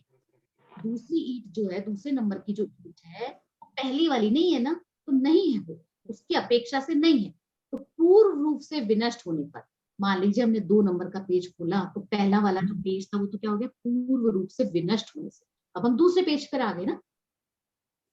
फिर क्या कहा कि सर्वत्र परस्पर अनुस्यूति से रचित। अब सर्वत्र मतलब सब जगह, परस्पर अनुस्यूति से मतलब अनुस्यूति का मतलब क्या होगा, अनुस्यूति मतलब जुड़ान, उसका धारा प्रवाह, उसका जो प्रवाह चल रहा है वो, जो कंटिन्यूटी, अनुस्यूति मतलब कंटिन्यूटी, तो जो उसकी अब कंटिन्यूटी चल रही है जिससे हमको अखंडता पता लग रही है ना, उसकी बात कर रहे हैं। तो अब ये बेडरूम इसका, ये बेडरूम उसका, ये भेद है। तो ये वस्तुपने को जब हम देखेंगे, वस्तुपने के एंगल से देखेंगे तो हम कहेंगे इस मकान नंबर में 3 BHK, तो मकान नंबर फोकस होगा कि 3 BHK मकान नंबर। तो इस कमरे का मकान नंबर अलग, उस कमरे का मकान नंबर अलग, ऐसा थोड़ी बोलते हैं। कभी बोला है आज तक किसी ने? नहीं बोलते ना। तीनों कमरों का एड्रेस एक ही रहता है, हाउस कंप्लीट रूप में, समग्र पने से, सर्वत्र, है ना। तो सर्वत्र परस्पर अनुस्यूति से रचित एक वास्तुपने द्वारा, एक वास्तुपने मतलब एक क्षेत्र के द्वारा अनुत्पन्न अविनष्ट होने से। अनुत्पन्न अविनष्ट होने का मतलब क्या है, जो भी पैदा नहीं हुई, जो अभी नष्ट नहीं होने से, उत्पत्ति संहार द्रव्यात्मक है। अब देखिए, एक अपेक्षा से देखेंगे तो उत्पत्ति है, एक दूसरी अपेक्षा से देखेंगे तो व्यय है, और समग्र पन्ने से देखेंगे तो द्रव्य है। द्रव्य मतलब ध्रुवता, जो नित्यता, जो कंटिन्यूटी। भाई कोई भी चीज होती है तो वो कोई चीज उत्पन्न हुई, उत्पन्न होने के बाद में वो खत्म होकर दूसरी आ गई। अभी अब मैं बोल भी रही हूँ तो एक सेंटेंस बोलने का दूसरे पे आ गए तो पहला सेंटेंस खत्म हुआ कि नहीं? उसका वो उत्पन्न हुआ था, अब व्यय हुआ, अब मैं फिर से उत्पन्न के ऊपर, लेकिन मैं बोल रही हूँ ये कंटिन्यूटी। ये कंटिन्यूटी क्या है? द्रव्यपना, ये अखंडपना, ये अभेदपना, ये इस तरह से है। तो इसी तरह इसकी चर्चा यहाँ पर की है। फिर क्या कहा, उसी प्रकार वे परिणाम अपने अवसर में, अब परिणामों की बात कर दी, पहले क्या की थी, प्रदेश की बात की थी। तो अब क्या हो रहा है कि बार बार वही चीज रिपीट होने से हमें क्या लगता है, भारीपन लगने लगता है। लेकिन आप देखेंगे ना तो वो चर्चा तो उसी तरह की, बस जो ऊपर कही ना, अब इसी को उसी तरह से कहने वाले हैं। तो परिणामों की चर्चा, आप पर्याय की बात कर रहे हैं कि अपने अपने अपने अवसर में स्वरूप से उत्पन्न, अपूर्व रूप से विनष्ट होने से, सर्वत्र परस्पर अनुसूति से रचित एक प्रवाहपनि द्वारा अनुत्पन्न अविनष्ट होने से उत्पत्ति संहार द्रव्यात्मक है। अब देखो, क्षेत्र को समझना थोड़ा सा एक बार मुश्किल हो जाता है, काल तो हमको समझ में आसानी से आ जाता है। क्यों? क्योंकि हमको दिखता है ना, संडे के बाद मंडे आया, मंडे का ट्यूसडे, ये दिखता है ना। हमें घड़ी का टाइम दिखता है कि अभी हमने 2 बजे क्लास शुरू की थी, अभी 3:03 हो गए, ये दिख रहा है ना। सेकंड्स हमको बढ़ते हुए दिखाई देते हैं। लेकिन फिर क्षेत्र का एग्जाम्पल क्यों दिया? क्षेत्र को देखकर क्या कहना चाहते हैं, एग्जाम्पल देकर के क्या कहना चाहते हैं आचार्य? तो काल को समझाना है और क्षेत्र की बात कर रहे हैं, है ना। तो उसको घटित करके बताने की कोशिश कर रहे हैं। तो क्योंकि द्रव्य, क्षेत्र, काल और भाव इन सब से युक्त द्रव्य होता है, हमको द्रव्य का स्वरूप समझना है, इसलिए उसकी चर्चा भी की गई है। अब परिणाम की बात कर रहे हैं यहाँ पर, है ना। तो अब पर्यायों के अंदर क्या कहा है कि जिस प्रकार वास्तु का, आगे अब पर्याय की बात करेंगे यहाँ पर, सॉरी मैं आगे चलेगी। परिणाम अपने अवसर में स्वरूप से उत्पन्न और पूर्व रूप से विनष्ट होने से। तो काल में भी वैसे ही समझना है, अपने रूप से उत्पन्न हुआ, ट्यूसडे उत्पन्न हुआ और फिर वो नष्ट हो गया, तो फिर वेडनेसडे आ गया, और संपूर्ण रूप से देखें तो वीक कहलाता है ना। तो वो अनुत्पन्न अविनष्ट होने से उत्पत्ति संहार द्रव्यात्मक है। अब ये चीजें हमको पुद्गल में तो बहुत आसानी से समझ में आ जाती है ना। हमको अपनी आत्मा पे घटाना है। तो आत्मा के अंदर जो प्रदेश हैं उनके अंदर भी ये, तो क्योंकि वो द्रव्य है ना, जहां जहां द्रव्य होंगे वहां वहां ये बात चलेगी। ठीक है, अब आगे देख लीजिए। और जिस प्रकार वास्तु का जो छोटे से छोटा अंश पूर्व प्रदेश के विनाश स्वरूप है, वही अंश उसके बाद के प्रदेश का उत्पाद स्वरूप है, तथा वही परस्पर अनुस्यूति से रचित एक वास्तुपने द्वारा अनुभय स्वरूप है। अर्थात एक मिनट देखिए, अब यहाँ तक जो बात कही ना, वापस यूं की यूं ऊपर रिपीट होगी, सिर्फ कुछ वर्ड्स चेंज होंगे। तो जो वर्ड्स चेंज हो रहे हैं ना उनको अंडरलाइन करिए, तो आपको लगेगा बात ऊपर भी, आप बस उसका वर्ड बदल दीजिए, बाकी सेम वैसे की वैसी है। पढ़िए। वास्तु की जगह प्रवाह है जैसे। हाँ, अर्थात दो में से एक ही स्वरूप नहीं है। उसी प्रकार प्रवाह का जो छोटे से छोटा अंश पूर्व परिणाम के विनाश स्वरूप है, वही उसके बाद के परिणाम के उत्पाद स्वरूप है, तथा वही परस्पर अनुस्यूति से रचित एक प्रभापने द्वारा अनुभय स्वरूप है। हाँ, बात समझ में आ रही है। देखिए, हमको ऐसा तो लगता है इतना बड़ा पैराग्राफ है, पता नहीं क्या क्या बात रिपीट हो रही है बार बार, अनुभय अनुभय आ रहा है, कभी अनुस्यूति आ रहा है, कभी कुछ आ रहा है। तो जो शब्द नए आ रहे हैं ना, उनको आप हाईलाइट करके उनके वर्ड्स को लिख लीजिए, तो वो आपको ख्याल में रहेंगे। और दूसरा, जहाँ पे वर्ड परिवर्तन हुआ उस वर्ड वास्तु के ऊपर आप प्रवाह लिख लीजिए। अब वास्तु की बात जहां आएगी तो वहां पे प्रदेश की बात आएगी, वास्तु के साथ प्रदेश आएगा। अब जब परिणाम की बात आएगी तो उसके साथ में प्रवाह आ जाएगा। तो इस तरह से आप अपने को संभाल सकते हैं कि हम किस तरह से समझें। अब देखिए क्या कहा, जिस प्रकार वास्तु का जो छोटे से छोटा अंश पूर्व प्रदेश के विनाश स्वरूप है। अब जिस प्रदेश पर हम खड़े हैं वो पूर्व की अपेक्षा क्या हो जाएगा भाई, पूर्व वाले। अब हम जिस प्रदेश पर खड़े हैं तो पूर्व की अपेक्षा ये वाला क्या हो गया, उत्पाद हो गया, उत्पन्न हो गया ना। और बाद वाले की अपेक्षा देखेंगे तो ये वाला क्या हो जाएगा, व्यय हो जाएगा, है ना। और वही प्रदेश जब हम परस्पर अनुस्यूति से रचित, मतलब जब कंटिन्यूटी में देखेंगे तो एक वास्तुपने द्वारा अनुभय स्वरूप है। अर्थात दोनों में से एक भी स्वरूप नहीं, तो क्या है, ध्रुव है। ध्रुव है मतलब ना उत्पाद है ना व्यय है, और क्या है, ध्रुव है। ठीक है ना, वो वाली बात यहाँ के कह रहे हैं कि दोनों में से एक भी स्वरूप नहीं है।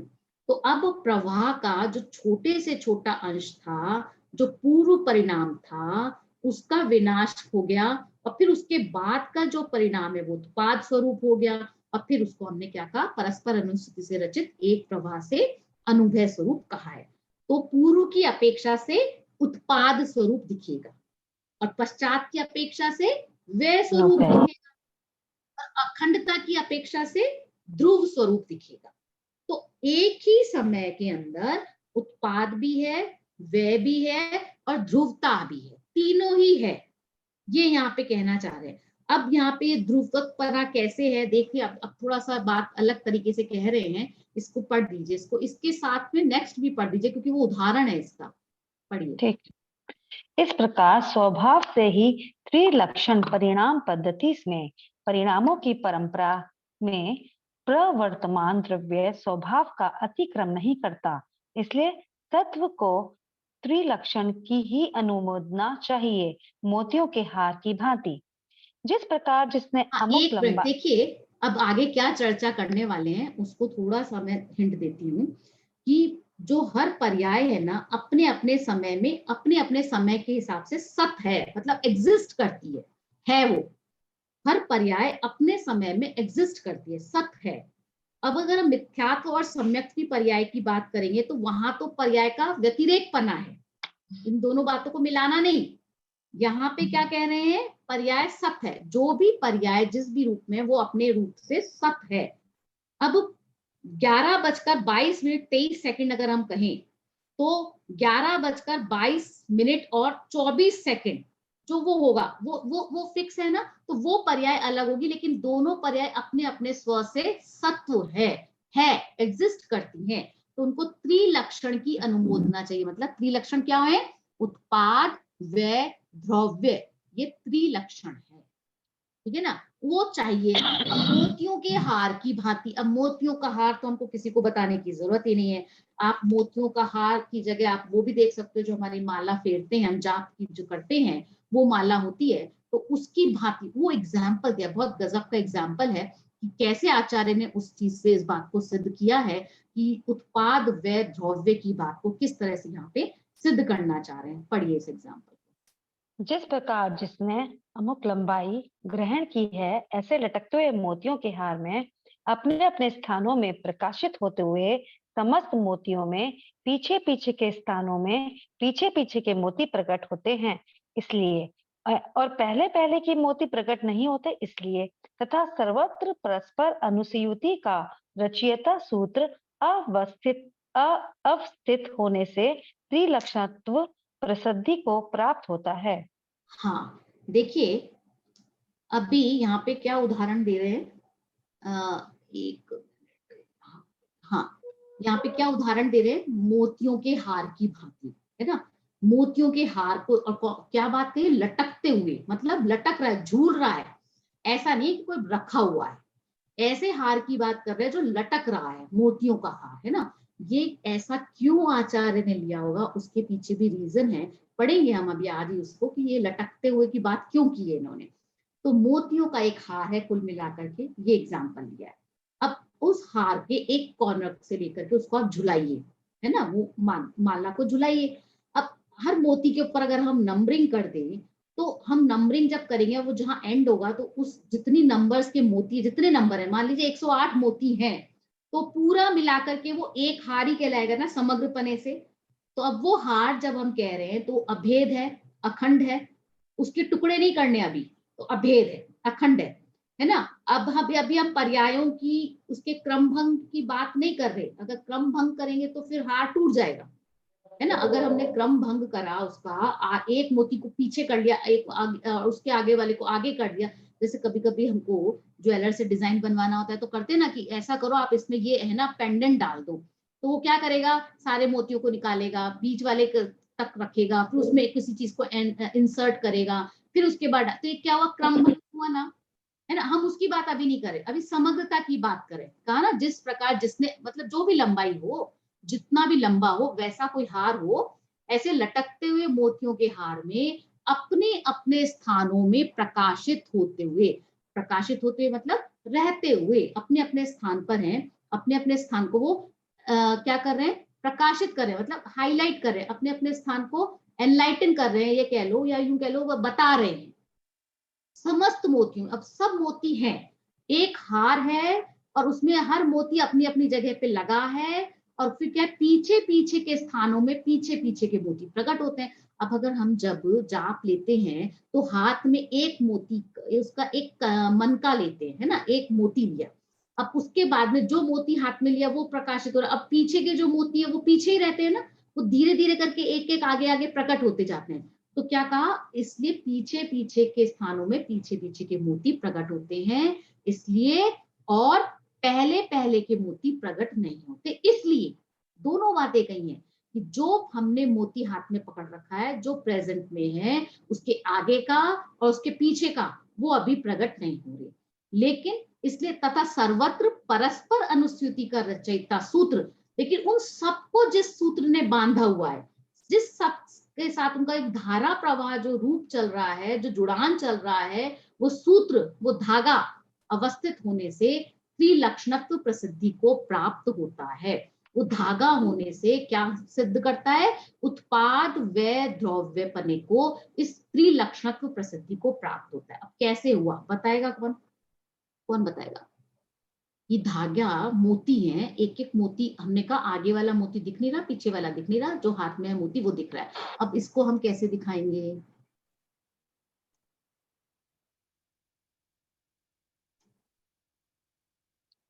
मैम मैं बोलूं?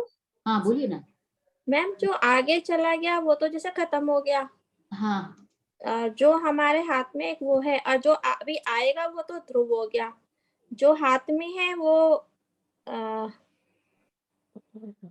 नया जो आएगा वो तो ध्रुव हो गया, और जो ध्रुव तो चला सारा ही गया होना चाहिए ना, ध्रुव तो सारा ही, ध्रुव तो है ही ये सारा।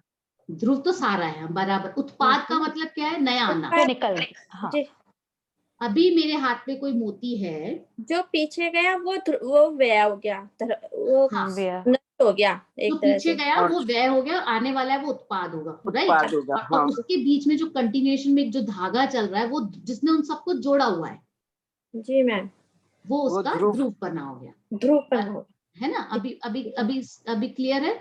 जी मैम। हाँ, तो अभी ये हार के मोती की बात कही है ना। अब आप चाहे उनपे नंबर डाल दो तो एकदम से आपको ख्याल में इजीली आ सकते हैं। अब उस झूलते हुए हार में जो 1 नंबर का मोती था, फिर 2 नंबर का मोती था, फिर 3 नंबर, मतलब हर मोती अपने अपने जगह पर प्रकट है।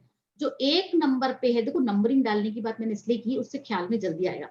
1 नंबर का मोती 1 नंबर की जगह पे, और 3 नंबर का मोती 3 नंबर की जगह पर। तो अपने अपने अवसर पर वो प्रकट होंगे। जब हमने 1 नंबर का मोती, आवाज नहीं आ रही? नहीं मैम, बीच में गायब। कुछ किसी को भी नहीं आई थी? आ रही है नहीं मैम। आ रही है, आ रही है, अच्छा, हम सबको तो तो आ जो रही है। 1 नंबर का मोती है वो जब आगे को जाएगा, मतलब वो पर्याय जब नष्ट होगी तो दूसरे नंबर का मोती की उत्पत्ति होगी, तो वो आएगा, है ना? और ये जो ध्रुवता, जो माला का पूरा एक बना हुआ है, समग्र बना है, वो ध्रुवता हो जाती है।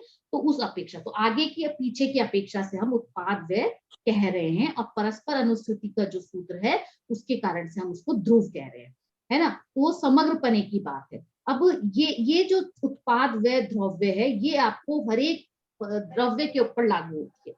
तो अब यहाँ पे हमारी चर्चा पर्याय की चल रही है, तो प्रत्येक पर्याय पे आप इसी तरह से लगा लो। अब कितने गुण हैं आत्मा में? अनंत गुण है ना, अनंत गुणों की अनंत पर्याय हुई, अनादि अनंत पर्याय हुई। अब उनके ऊपर लगाकर देखो कि किस समय पे क्या होगा, कैसे होगा, है ना? तो वो चीज देखने वाली बात है। अब मेरे को है ना वो नहीं दिख रहा। अच्छा, मुझे वो नहीं दिख रहा ग्रंथ, हाँ टेक्स्ट नहीं आ रहा। स्क्रीन गायब हो गई क्या? हाँ, यस मैम, अच्छा, मैंने रिकॉर्डिंग भी स्टॉप हो गई।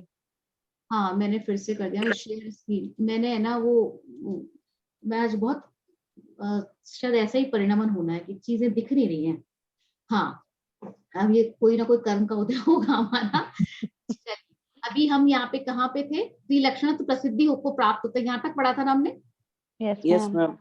हाँ, तो अब इसी प्रकार से अभी आगे यहाँ पर काल पर घटित भी कर रहे हैं ना, तो इसको पढ़ लीजिए। नित्य वृत्ति करा ना, वृत्ति काल के ऊपर आएगी, इसको पढ़ लीजिए। उसी प्रकार जिसने नित्य वृत्ति ग्रहण की है, ऐसे रचित परिणमित द्रव्य में अपने अपने अवसरों में प्रकाशित प्रकट होते हुए समस्त परिणामों में पीछे पीछे के अवसरों पर पीछे पीछे के परिणाम प्रकट होते हैं इसलिए, और पहले पहले के परिणाम नहीं प्रकट होते हैं इसलिए, तथा सर्वत्र परस्पर अनुस्यूति रचने वाला प्रवाह अवस्थित होने से त्रिलक्षणा प्रसिद्धि को प्राप्त होता है। हाँ, यहाँ पे ये बात समझ आ रही है? इसलिए क्यों लगा रहे हैं? इसलिए लगा रहे हैं, इसलिए वर्ड दोनों यहाँ साइड बता के। हाँ, मैम दोनों बता करके इसलिए लगा रहे हैं कि दोनों में वो घटित हो रहा है, तो वो इसको सिद्ध कर उत्पाद रहे व्यय हैं। द्रव्य। हाँ, त्रिलक्षण पने को सिद्ध कर रहे हाँ। हैं, तो उसके लिए कह रहे हैं कि देखो इसलिए ये हुआ, तो ये उत्पाद हो पहला गया, लक्षण ये व्यय हो गया, और ये अनुसूति से बह रहा है, ये द्रव्य हो गया, इसलिए हाँ। त्रिलक्षण पने को प्रसिद्धि को प्राप्त होता है। तो यहाँ पे ये बात कही। अब इस बात से मतलब समझ में आता है कि जब पर्याय बदल नहीं पर्याय बदल रही हैं, तो क्या हमारे करने से हो रही है क्या? बताइए। अब बहुत इंपॉर्टेंट बातें आने वाली हैं, जैसे कहते हैं ना कि जो हमको थोड़ा सा झकझोर दे कि अरे हम कहाँ कहाँ लफड़ों में पड़ रहे हैं, किन किन चीजों में घुस रहे हैं, कुछ भी तो नहीं है और करना होना जाना कुछ है नहीं, जिस तरह से होना है वैसे होना है, और हमने बिना बात ही अपनापना लगा रखा है। हर पर्याय स्वतंत्र है, हमने ये बात कही कि नहीं कही? तो उसका क्या मतलब हुआ? अब आप हमारा अर्चना जी कितने लोगों को इनवाइट करना आपके हाथ में है क्या? नहीं। नहीं। जितने लोगों ने आना होगा ना उतनों को ही आप इनवाइट करेंगे। उनकी आने की पर्याय भी निश्चित है। और हमने क्या कहा? हमने बुलाया, अपनापन, अपना कर्तापना लगाया, है कि नहीं? तो हर चीज में लगाइए, हम पढ़ने बैठे, हम खाने बैठे, सोने बैठे, किसी भी चीज में लगाइए, क्या हर पर्याय दूसरी पर्याय से भिन्न है कि नहीं? और भिन्न है तो किसकी पर्याय है? मेरी पर्याय है ना, मेरे आत्मा की पर्याय है, और जो शरीर पुद्गल है उसकी पर्याय है। तो हर चीज में देखिए उत्पाद व्यय द्रव्य चल रहा है। तो त्रिलक्षण पना सिद्ध करके क्या बताना चाहते हैं? चलिए भावार्थ पढ़ लीजिए, आगे फिर आपको यही बात आने वाली है, क्रमबद्ध पर्याय को कैसे सिद्ध करेंगे, इसको पढ़ लीजिए। अब अधिकतर हमको पढ़ना ही है, क्योंकि जो समझने का था ना वो केवल इतना सा ही था, इतनी सी ही बात थी जो समझने की थी ना, जो मैंने आपको स्टार्टिंग में कही थी, गूगल मैप कर देगा, फिर टाइम पीरियड को, वो ही बात है। अब बताइए वो सिंपल बात नहीं थी। आचार्य ने उसी को जो प्रदेश के वर्ड्स दिए, जो प्रदेश पे वर्ड्स दिए थे, उन्हीं वर्ड्स को फिर काल के ऊपर घटाया, और काल पे घटा करके, क्योंकि वो रिपीट हो रहा है ना तो हमको भारीपन लगता है कि वही बात तो कह रहे हैं अभी। हाँ, क्योंकि उसको उसके ऊपर घटा के कह रहे हैं, इसलिए ऐसा लगता है। ठीक है, चलिए अभी करके देखिए, पढ़िए इसको। भावार्थ। जिस प्रकार द्रव्य के विस्तार का छोटे से छोटा अंश वह प्रदेश है, उसी प्रकार द्रव्य के प्रवाह का छोटे से छोटा अंश वह परिणाम है। प्रत्येक परिणाम स्वकाल में अपने रूप से उत्पन्न होता है, पूर्व रूप से नष्ट होता है, और सर्व परिणामों में एक प्रवाहपना होने से प्रत्येक परिणाम उत्पाद विनाश से रहित एक रूप ध्रुव रहता है।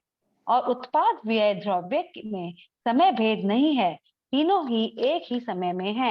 ऐसे उत्पाद व्यय द्रव्यात्मक परिणामों की परंपरा में द्रव्य स्वभाव से ही सदा रहता है। इसलिए द्रव्य स्वयं भी मोतियों के हार की भांति उत्पाद व्यय द्रव्यात्मक है। हाँ, देखिए आपको अब ऐसा नहीं लगता कि जो हम मूवी देखने जाते हैं तो वो सब कैसे एक के बाद एक रील फिक्स नहीं होती, एक के बाद एक जो सीन आने होते हैं वो फिक्स नहीं होते। हम क्या उनके रील्स को आगे पीछे कर सकते हैं? अरे औरों को छोड़िए, आपने एक वीडियो बनाई थी ना, याद है? हाँ। अब वो जो वीडियो बनाई थी आपने, उसमें भावनाओं का लिया था। अब आपने भावनाएं फिक्स कर रखी थी कि नहीं रखी थी? ऐसा करा, अभी तो अनित्य ले लेते हैं, अभी है ना अनित्य भावना को चलो छोड़ दो, अभी है ना ऐसा करते हैं कि एकत्व भावना पहले लगा देते हैं। कर सके थे क्या आप? No ma'am. नहीं, उसमें भी क्रम ही था।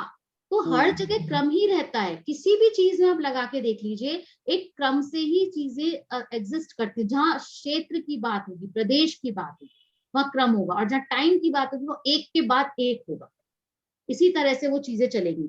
तो इस बात को यहाँ पर कह रहे हैं कि आप कुछ भी कर लीजिए, जैसे और तो और हम अपने यही मान लीजिए, हमारी एजुकेशन जब खत्म हुई थी, आपने अपना ग्रेजुएशन कब किया था, वो काल अब आप सिर्फ याद कर सकते हो, ला नहीं सकते उसको, टाइम पीरियड को इंटरचेंज नहीं कर सकते, एक्सचेंज नहीं कर सकते। जो जिस समय है वो उसी समय है, तो इसको कहते हैं खचित होना। उस समय वो टाइम खचित है, फिक्स है। ठीक है, उस तरह की चर्चा है। अब अधिकतर जो चर्चाएं हैं ये सब हमको पढ़ करके ही समझ में आ जाएंगी, ऐसी ही चर्चा है, क्योंकि चर्चा हम कर चुके, अब उसको अलग अलग तरीके से वर्ड्स में कहने की बात कर रहे हैं। चलिए पढ़िए। उक्त प्रकरण में सर्वत्र परस्पर अनुस्यूति रचित एक प्रवाह वाक्य जो कि अनेक बार आया है ध्यान देने योग्य है, तथा मोतियों के हार के उदाहरण में यह स्पष्ट है कि जिस प्रकार हार में मोतियों का क्षेत्र अपने क्रम से नियमित है, उसी प्रकार झूलते हुए हार में उनके प्रगटने का काल भी नियमित है।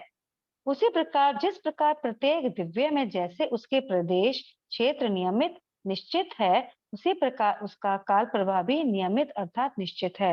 हाँ, बात समझ में आ रही है ना?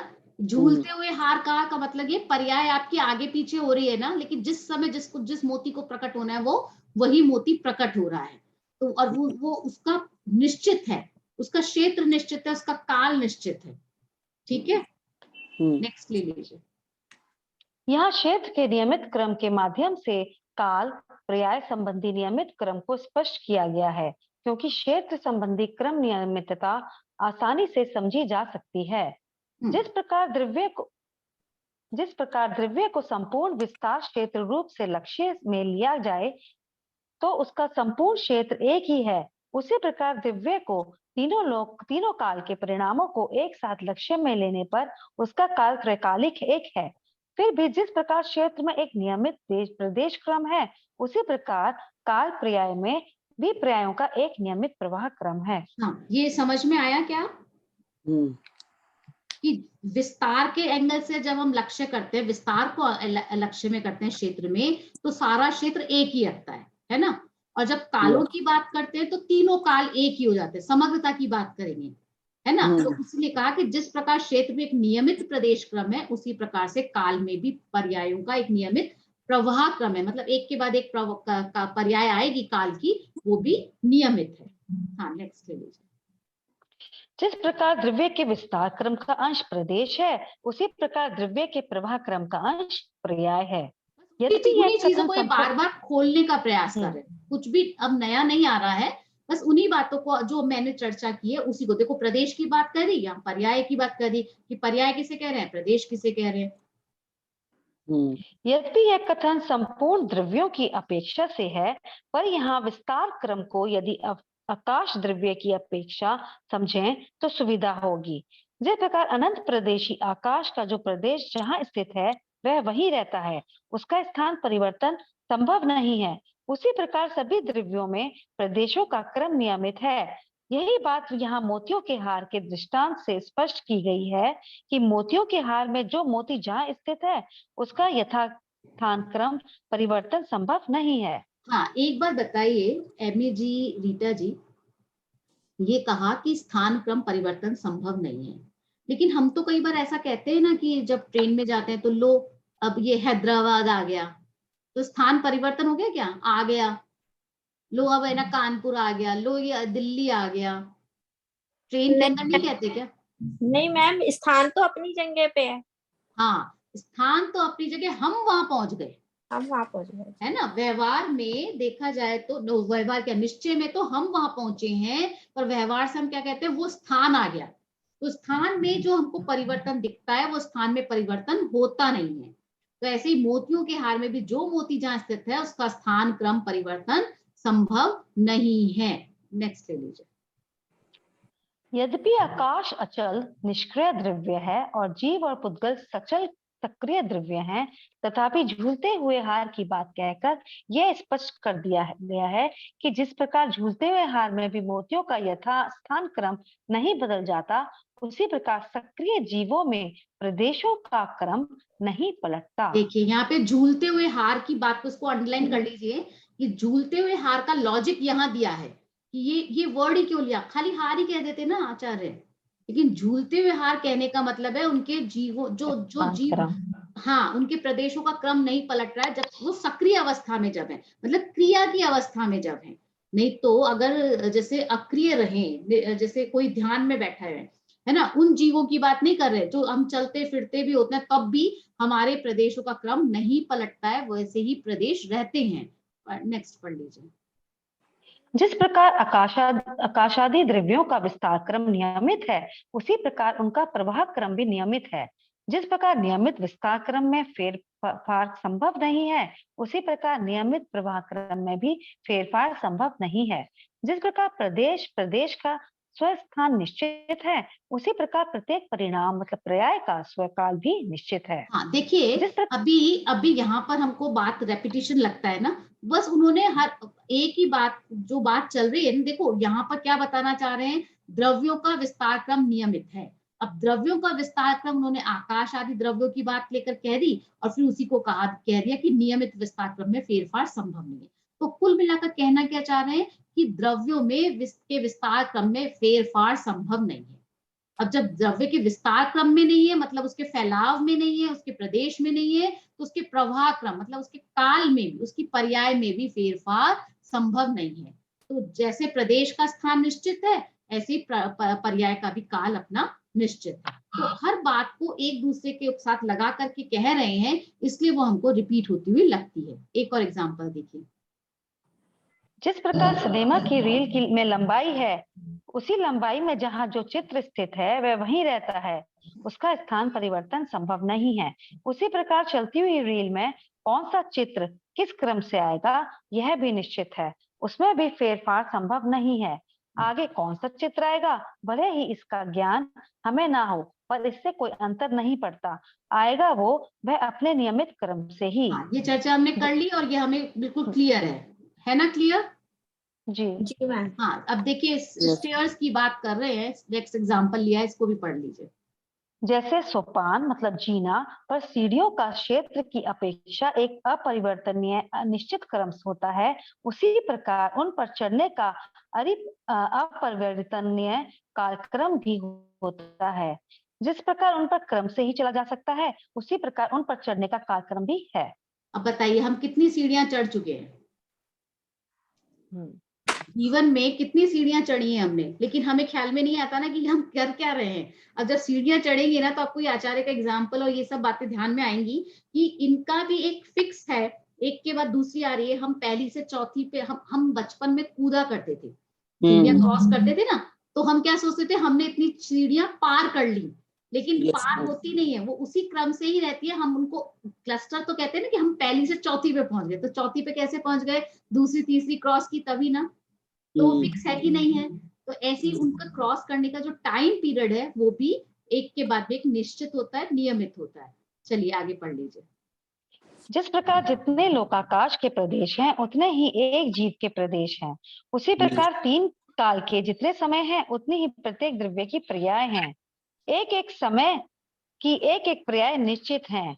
जिस प्रकार लोकाकाश में एक एक प्रदेश पर एक एक कालाणु खचित हैं, उसी प्रकार तीनों काल में के एक एक समय में प्रत्येक द्रव्य की एक एक पर्याय खचित है। गुणों की अपेक्षा से विचार करें तो तीनों कालों के एक एक समय में प्रत्येक गुण की एक एक पर्याय भी खचित है। इस प्रकार जब प्रत्येक पर्याय स्वयं समय में खचित है, निश्चित है, तो फिर उसमें अदला बदली का काम शेष रह जाता है।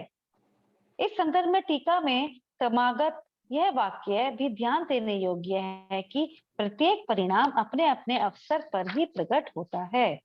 हाँ, अब देखिए कितनी इंपॉर्टेंट बात हमको यहाँ पे पता लगी। बहुत इंपॉर्टेंट पैराग्राफ है, इसके अंदर हमारा सारा समरी आगे एक तरह से जितनी बात अभी हमने की थी, कि सब एक एक पर्याय निश्चित है, प्रत्येक द्रव्य की एक एक पर्याय निश्चित है। ये कोई नई बात हमने आज नहीं की है, लेकिन भाव भासना में लेना जरूरी है कि जब सब कुछ निश्चित है, एक एक पर्याय निश्चित है, और हमने सर्वज्ञ की सिद्धि की है कि वहां झलक रहा है, तो जो झलक रहा है वही होता है ना।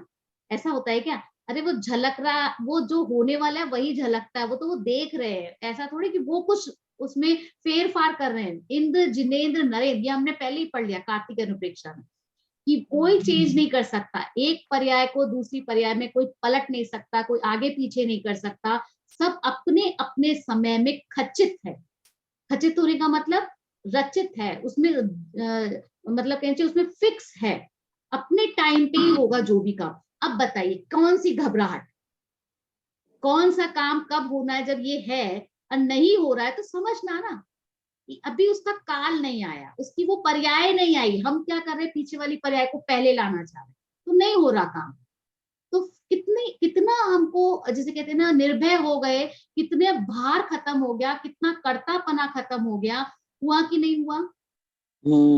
और भाव भाषण होगा तो पढ़ लेने से नहीं होने वाला। जब हमारे ख्याल में आए, हर चीज पे जब हम लगाएंगे कि अरे प्रत्येक परिणाम अपने अवसर पर प्रकट होता है, आचार्य ने कहा है, आचार्य अमृतचंद्र ने कहा है, प्रत्येक परिणाम अपने अपने अवसर पर ही प्रकट होता है, मतलब अपने अपने काल पर ही प्रकट होता है, अपनी टाइम से ही होता है। तो हम कौन है आगे पीछे करने वाले?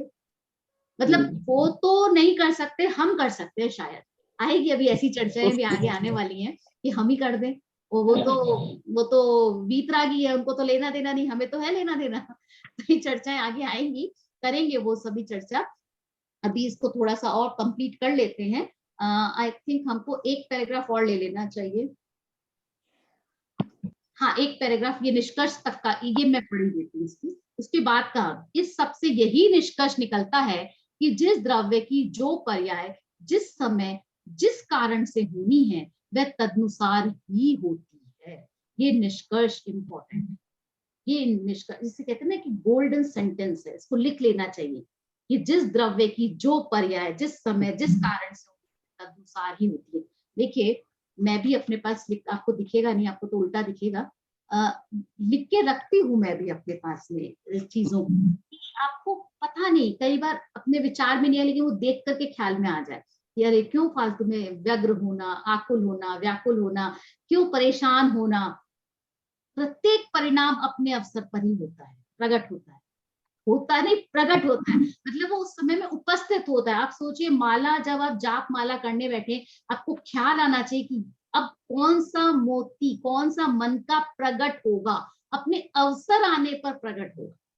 उत्पाद व द्रव्य, वो माला जो बनी हुई है उसमें ध्रुवता है। ये सारी चर्चाओं के ऊपर अगर आप विचार नहीं करेंगे ना, तो वो तो पढ़ने जैसा ही हो जाएगा।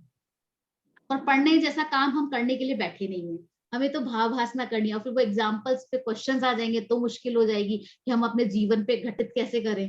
तो इसलिए चर्चा जो भी कर रहे हैं उसको अपने जीवन से जब हम लगा के देखेंगे ना, तो एग्जाम्पल्स जो एलसीए पे क्वेश्चंस होते हैं वो आंसर करने में देर नहीं लगती, क्योंकि सोचा हुआ है, चिंतन किया हुआ है ना। तो एकदम से ख्याल में आ जाते हैं कि अरे इस बात पे तो ये हो सकता है। अब आप बताइए, ये आप लगा सकते कि नहीं लगा सकते अपने जीवन में? उत्पाद व द्रव्य लगा सकते हैं?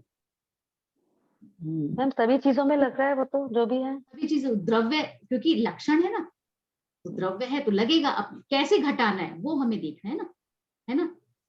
तो ये चीजें हैं। अभी आज की चर्चा से हमें क्या समझ में आया कि मैं जो आत्म स्वरूप हूं, मेरे अंदर भी उत्पाद व द्रव्य है। उत्पाद व द्रव्य कैसे घटित करोगे बताइए? स्वाति जी, आप शायद बता सकते हो।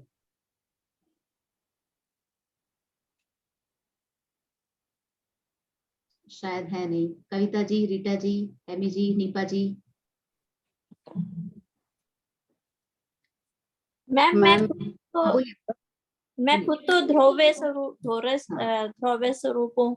हाँ। और जो मेरे मिथ्यात्व है जो जा रहा है वो तो व्यय हो गया। और जो नया आ रहा है, जो जैसे हम पढ़ रहे हैं हमें समझ में आ रहा है, तो वो उत्पाद हो गया। हाँ, लेकिन जब आपने आत्मा की बात ली ना, तो आत्मा की बात लेने पर पर्याय आएगी। मेरा रीटा मेरी ये स्त्री पर्याय है ना। और उससे पहले की जो पर्याय थी, कोई भी जो पर्याय रही थी, उसका व्यय होने पर मैंने मनुष्य पर्याय ये पर्याय था, है ना। या माँ पने से भी ले सकते हैं हम कि पहले मैं शादी से पहले ऐसा था, या फिर बच्चे होने से पहले मैं ये थी और अब मैं माँ बन गई, है ना। हम हर घटा तो उत्पाद व द्रव्य किसी पे भी सकते हैं ना। मैं तो वही हूँ ना आज भी जो हूँ, लेकिन मैं पहले एक लड़की के रूप में थी, अब मैं फिर बाद में युवती हो गई, या फिर मैं माँ बन गई, है ना। इस तरह से आप कहीं भी लगा सकते हैं कि उत्पाद व द्रव्य बना। पर वो हमको ख्याल में रहना चाहिए हमेशा। तो इससे हमें महिमा आती है कि जब मैं द्रव्य, मेरा आत्मा ध्रुव है, हमेशा रहने वाला है, असंख्यात प्रदेशी है, अनंत गुणों का भंडार है, तो फिर मैं कर क्या रही हूँ, अभी क्या कर रही हूँ?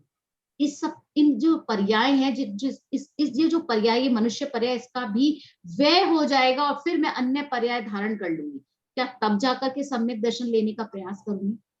उत्पाद और व्यय अभी उत्पन्न हुई ना, ये मनुष्य पर्याय, इसका व्यय होगा कि नहीं होगा, ये तो नक्की हो गया ना। उत्पाद व्यय द्रव्य लक्षण बना है द्रव्य में, तो तय हो गया ना, ये पर्याय का व्यय होगा। व्यय होगा तो नई पर्याय, अब नई पर्याय क्या होगी वो मालूम है। जैसे कर्म किए वैसी होगी। निगोद में भी जा सकते हैं, एकेंद्रीय भी हो सकते हैं, कुछ भी हो सकते हैं ना। तो क्या वहां जाके करने का प्लान है क्या? इंपॉर्टेंट ये है। तो अपने प्लान को रिवाइज कीजिए, रिविजिट कीजिए और उसको रिन्यू करिए। अगर प्लान अगर उस समय जाने का है तो विचार कीजिए कि हमको इस पर्याय में क्या करना है। और करना यही है कि कर्तापना हटाना है। कुछ ही चीज को उठाकर ले जाकर इधर उधर नहीं करना है। जो हम घर की सेटिंग चेंज करते हैं वो नहीं करना है, यहाँ की सेटिंग चेंज करनी है। यही समझना है कि हर चीज अपने हिसाब से होती है, अपने परिणाम के हिसाब से होती है, उसके पर्याय में परिवर्तन होता है, उसका भी एक काल है, उसका भी द्रव्य है, उसका भी क्षेत्र है, उसका भाव है, और उन सब के अनुसार उस जिस समय जब जो होना है वो होगा। मैं उसमें कर्तापना ना लगाऊं। किसी भी काम को करने के बाद में कर्तापना का फीलिंग नहीं होना चाहिए। हो गया जो हो गया। अभी मैं सोचू मैंने आपको समझाया, ये कर्तापना नहीं हो गया? हो गया। मैंने अपने आप को समझाया, ये भी कर्तापना हो गया। कर्तापना का बोझ नहीं रखना, जो जैसा होना था वैसा होना था वैसा हो गया। देखिए, ये अभ्यास से आता है, ये अभ्यास से आता है। अन्यथा अगर जो चीज आज हुई उससे मुझे घबराहट हो सकती थी कि मैं करना क्या चाह रही थी, मैंने इतनी सारी मेहनत की थी, पूरा जिसे कहते हैं टैगिंग कर दी थी, पूरा डिस्क्रिप्शन लिख दिया था, वो वाली तो यूट्यूब पर वो वाली रिकॉर्डिंग तो स्टार्ट ही नहीं हुई, और स्टार्ट हुई इसके थ्रू, और वो चली नहीं, उसकी आवाज मुझे आ रही है। अब आप सोचिए ना, क्यों? क्योंकि मैंने वो एक्सपेक्ट ही नहीं किया था। लेकिन मेरे को उससे लेकर के सच पूछा जाए कुछ भी फर्क नहीं। हाँ, सूक्ष्म अंशों में देखेंगे ना, बारीकी में जाएंगे तो हो सकता है वो हमारे पकड़ में नहीं आता। मैं कोशिश कर रही थी ना, वो मेरे को पकड़ में नहीं आएगा, लेकिन मोटे रूप से मैं इस बात पे नक्की था मुझे मन में, होना होगा तो होगा। इसीलिए मैंने सबसे पहले कहा, जो जो देखी वीतराग ने सो वही होने वाला है। अगर वो नहीं होना तो आज नहीं होगा। और मैं जब से ये मैंने YouTube पे स्टार्ट किया, मैं तब से ही लाइव का विचार बना के बैठी हूँ, क्योंकि ये मेरी मेहनत मेरे टाइम को सेव करने वाला है। लेकिन नहीं होना तो नहीं हुआ। अब जिस दिन होना होगा वो होगा। और हर ट्यूसडे हर थर्सडे को यही बात होती है, इस बार कर लूं लाइव, लेकिन यही लगता है कि शायद नेट ने साथ नहीं दिया तो फिर गड़बड़ हो जाएगी। पर देखो, आज ऐसा नहीं था कि नेट की प्रॉब्लम थी, कोई और प्रॉब्लम है, उसे नहीं होना। तो जिस काल में होना, वो काल खचित है कि नहीं, वो नक्की है कि नहीं, है। मैं उसको फेरफार करके आगे पीछे लाना चाहूं तो नहीं होगा। होता है तो होए, नहीं होता है तो नहीं हो। तो ऐसे ही सम्यक दर्शन को लेकर के भी हमें मन में ये निर्णय रहना कि वो भी जब होना होगा तब होना, होगा तो होगा और नहीं होगा तो नहीं होगा। मेरा काम क्या? मेरा काम है भेद विज्ञान निरंतर करते रहना। वो इतना बारीक है, अनादि का संस्कार है, मिथ्यात्व का इतनी आसानी से नहीं जाएगा। बहुत बारीकी में जाना होगा। जैसे हमने पाप पुण्य को बारीकी में ले गए थे ना, ऐसे मिथ्यात्व का बारीकी में, शरीर से भेद विज्ञान होना। और शरीर से भेद विज्ञान होने की सबसे अच्छी अवस्था होती है बीमारी। उस समय में भेद विज्ञान करने का प्रयास करके देखिए। और बीमारी तो हमारे पास होती होती है, 50 के बाद तो क्या है, नंबर ही है एक के बाद एक, तो अवसर ही अवसर है, अवसर अपूर्व अवसर है मैं तो कहूंगी, तो उसका फायदा उठाइए। ऐसे ही जैसे बिजी होने का अवसर है, तो बिजी होते हुए भेद विज्ञान करना। आप सोचिए, निगोद में कर लेंगे, वहां बिजी नहीं है क्या? जन्म मरण से फुर्सत नहीं, उसमें भी करेंगे हम। तो अभी क्यों नहीं कर सकते? कर सकते हैं। वो तो अंदर का खेल है ना, बाहर चलता रहे जो चलता रहे। बाहर का हमारे हाथ में ही नहीं है। अंदर के परिणामों की पर्याय भी फिक्स है कि कौन से पर्याय कब आएंगे, हम कब कैसे सोचेंगे। होता है कि नहीं? माला जाप करने बैठते हैं, मन में तो किसी कोई मंत्र का जाप कर रहे कि नहीं कर रहे, लेकिन हम जाप करते करते कहीं और पहुंच जाते हैं, कोई और लिस्टिंग तैयार हो जाती है। अर्चना जी तो अच्छे से समझेंगे इस चीज को। Yes ma'am. कि अगर पढ़ने भी बैठे ना, तो अरे वो काम याद आ गया, वो तो लिखा ही नहीं रहे, उसके लिए तो गिफ्ट लाने, उसकी तो वो तो गिफ्ट ही नहीं आई अभी तक। तो ये विचार एक वो भी खचित है। तो उसको भी ज्ञातापने से सहज जानो, सहज रहना। सहजता मंत्र है क्रमबद्ध पर्याय का, ये समझ। हम इसलिए पढ़ रहे हैं सहज होने के लिए। ठीक है, चलिए हम इसको क्रमबद्ध पर्याय के विषय को खत्म करते हैं। कोई प्रश्न है तो करिए, और नहीं है तो फिर आई थिंक किसको? मैम हमको करना है। अच्छा, कुमकुम जैन। जी आपको ही करना है। मैं काल की बुक को शेयर कर देती हूँ।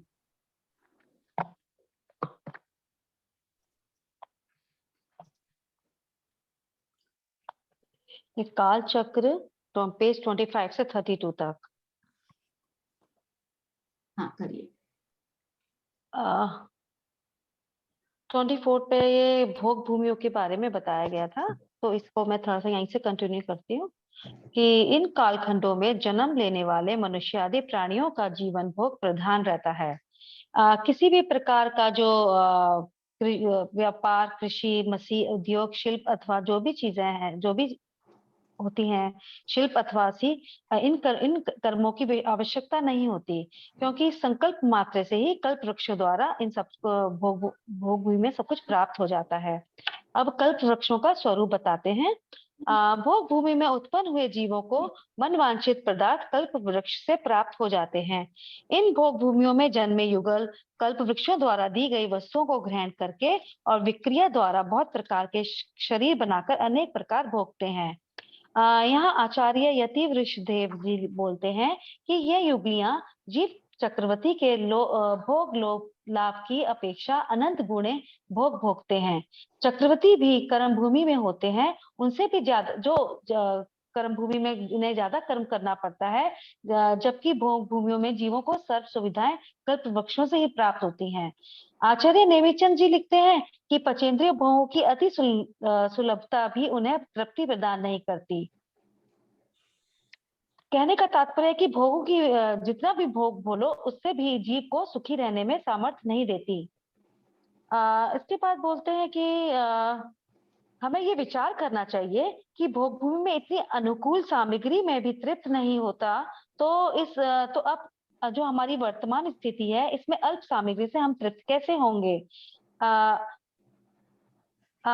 जीवन अच्छा आगे बोल रहे हैं कि 10 प्रकार के कल्प वृक्षों के द्वारा जो ये भोग भूमि में कल्प वृक्षों से प्राप्त होता है, 10 प्रकार से डिवाइड किया है, 10 जातियां बताई गई हैं इनमें। जो फर्स्ट है जाति कल्प वृक्ष की वो है पानांग। पानांग जो है वो 32 प्रकार के पेय वगैरह मतलब पीने के शीतल दृष्टि पुष्टिकारक पेय दिया करता है वो वाला वृक्ष। दूसरा कल्प वृक्ष का नाम है त्रियांग। यह कल्प वृक्ष भिन्न भिन्न प्रकार के बाजे देता है, जैसे मृदंग, झालर, शंख, दुदुम्भी, बम्बा, इस तरह के। तीसरा जो कल्प वृक्ष है वो उसका नाम है भूषणांग या अतरंतांग। इस प्रकार के कल्प वृक्ष से उत्तम आभूषण प्रदान करता है। चौथा है वस्त्रांग। इस जाति के कल्प वृक्ष नाना प्रकार के वस्त्र देते हैं, जैसे रेशमी धागे के, रेशमी या मन को और नेत्रों को आनंदित करने वाले। फिफ्थ है भोजनांग। इस जाति के कल्प वृक्ष अलग अलग प्रकार के बहुत ही स्वादिष्ट भोजन दिया करते हैं। इसमें बहुत ही प्रकार के भोजन हैं, जैसे 16 प्रकार के आहार, 16 प्रकार के व्यंजन, 14 प्रकार के सूप, दाल आदि, और 108 प्रकार के खाद्य पदार्थ, 363 प्रकार के स्वाद्य पदार्थ और 63 प्रकार के रस। इसमें बहुत ज्यादा वेराइटीज हैं भोजनांग में। 6th है आलियांग प्रकार का कल्प वृक्ष। इस जाति के कल्प वृक्ष रमणीय दिव्य भवन दिया करते हैं। 7th है दीपांग, जिसमें जलते हुए दीपकों का सदृश प्रकाश हुआ करता है। 8th कल्प वृक्ष का नाम है भाजनांग, जिसमें स्वर्ण और बहुत प्रकार के रत्नों से निर्मित आसनादिक प्रदान होते हैं, जैसे चामर, गागर, कलश, थाल, इस तरह की चीजें हैं। 9th कल्प वृक्ष का नाम है मालांग। जिस जाति के कल्प वृक्ष में 16,000 भेदरूप पुष्पों की विविध तरह की मालाएं होती हैं। 10th है ज्योतिरांग या तेजांग कल्प वृक्ष। इसके अंदर ये मध्य दिन के करोड़ों सूर्य की किरणों के सदृश होते हुए नक्षत्र, चंद्र और सूर्य आदि की कांति होती है। इस तरह का ये रोशनी देते हैं। तो इस तरह के 10 तरह के कल्प वृक्ष बताए गए हैं। अब ये जो कल्प वृक्ष हैं ये वनस्पति रूप नहीं होते, ये पृथ्वी रूप होते हुए भी जीवों को उनके पुण्य का फल प्रदान करने में समर्थ होते हैं। भोग भूमि के जीव लेकिन इससे भी तृप्त नहीं होते। तीनों भोग भूमियों में भोगों की प्रधानता रहती है, फिर भी तीनों के स्वरूप और परिस्थितियों में होने वाले परिवर्तन अलग अलग होते हैं। जैसे फर्स्ट ये अवसर्पिणी का पहला काल सुषमा के बारे में बताने जा रही हूँ। यह काल उत्तम भोग भूमि का काल कहलाता है। इस काल में भरत एवं ऐरावत क्षेत्रों की परिस्थितियां उत्तर कुरु एवं देव कुरु नामक शाश्वत भोग भूमियों के समान होती हैं। षट कालों का परिवर्तन भरत एवं ऐरावत क्षेत्र के भी सभी खंडों में नहीं होता। यह परिवर्तन इस क्षेत्रों के मात्र आर्य खंडों में ही होता है। अब ये पहले काल जो सुषमा सुषमा है, यह इसका जो काल है ये 4 कोड़ा कोड़ी सागर है। इसके अंदर तन मन और नेत्रों को सुख प्रदान करने वाली जो भी वस्तुएं पदार्थ होते हैं वे बहुत ही उत्कृष्ट होते हैं। ये सब समझाया गया है बहुत ही सुंदर तरीके से। इस काल में शंख, चींटी, खटमल, डांस, मच्छर जो भी इस तरह की हमें जो वेदना देने वाले होते हैं, ये इस तरह की विलेखनीय जीव नियम से नहीं होते हैं। और यहाँ असंज्ञ भी नहीं होते, असंज्ञ जीव नहीं होते हैं। यहाँ ईर्ष्या, रोग वगैरह नहीं होता है। दिन रात का भेद नहीं होता है। गर्मी और सर्दी की वेदना भी नहीं होती है।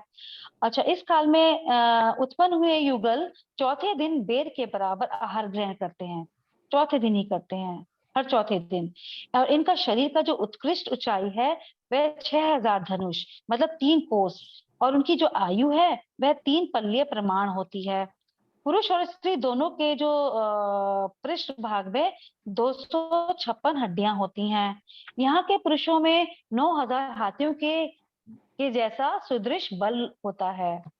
और यह किंचित भी इनके मार्दव और आर्जव गुणों से संयुक्त होते हैं, मंद कषाई होते हैं, सुशील होते हैं और मल मूत्र से रहित होते हैं। नर नारी के अतिरिक्त इनका कोई भी परिवार नहीं होता। और यह इंद्र से भी अधिक सुंदर होते हैं। और स्त्रियां जो होती हैं वे अप्सराओं से भी अत्यंत सुंदर होती हैं। ऐसे उत्तम अनुकूलताओं वाले काल में भी हम कितनी बार हमारा जन्म मरण हो चुका है, लेकिन हमारा आत्मभान अभी भी अशांत ही रहे हैं तब भी। इस काल में आयु पूर्ण होने से 9 महावर्ष पूर्व ही स्त्री को गर्भ धारण होता है तथा युगल पुत्र पुत्री को जन्म देकर स्त्री पुरुष दोनों का मरण हो जाता है। नवजात बालक बालिका की शैया पर सोते हुए अब इनका बताया गया है कि जो नवजात बालक या बालिका होते हैं इनका 21 दिनों में पूरा यौवन से परिपूर्ण हो जाते हैं। जैसे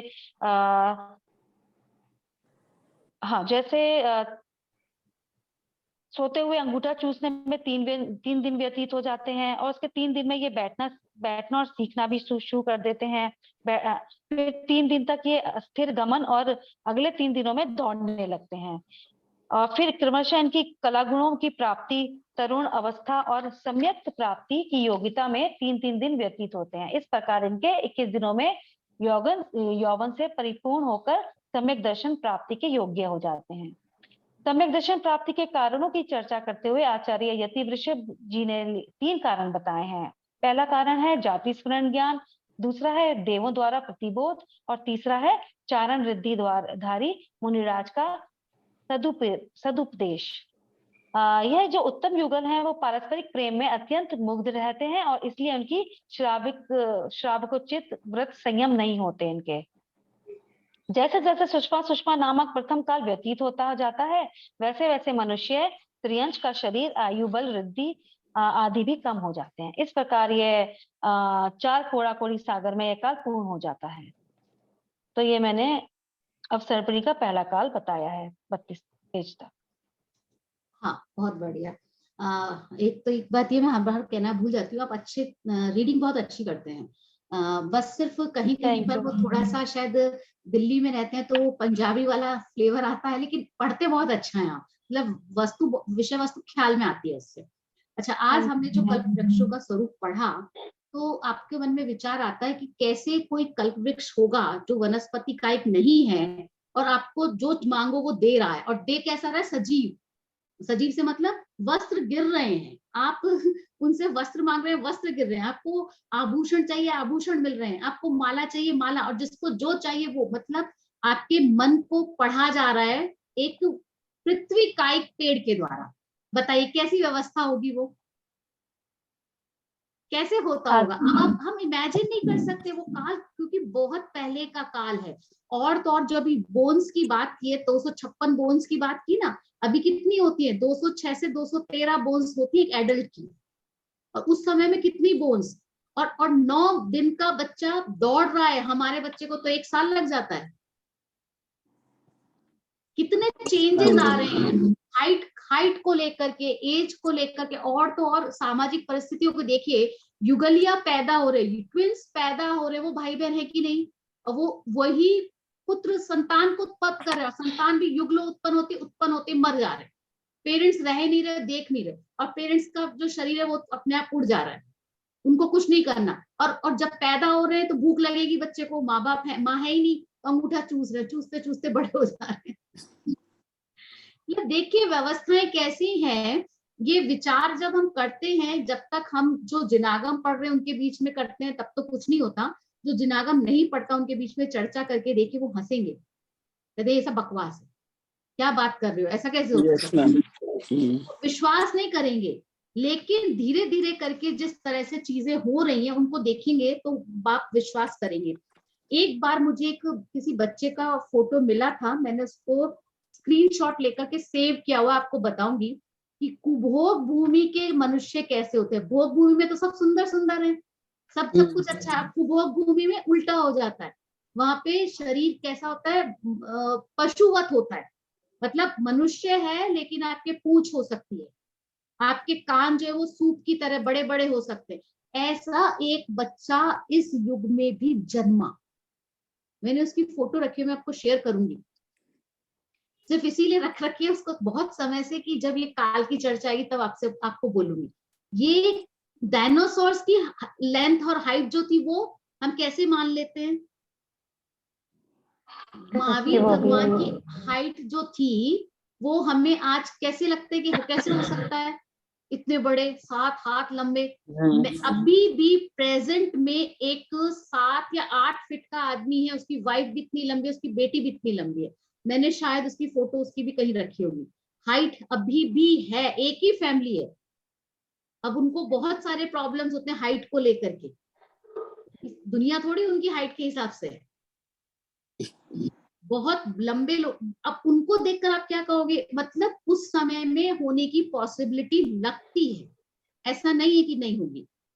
अभी हम जैसे कोई भी फ्रूट देखते हैं, छोटा फ्रूट देखते हैं तो हमको लगता है अभी आने वाले टाइम में वही फ्रूट को वो कोई और छोटा रूप हो जाएगा तो लोग मानेंगे।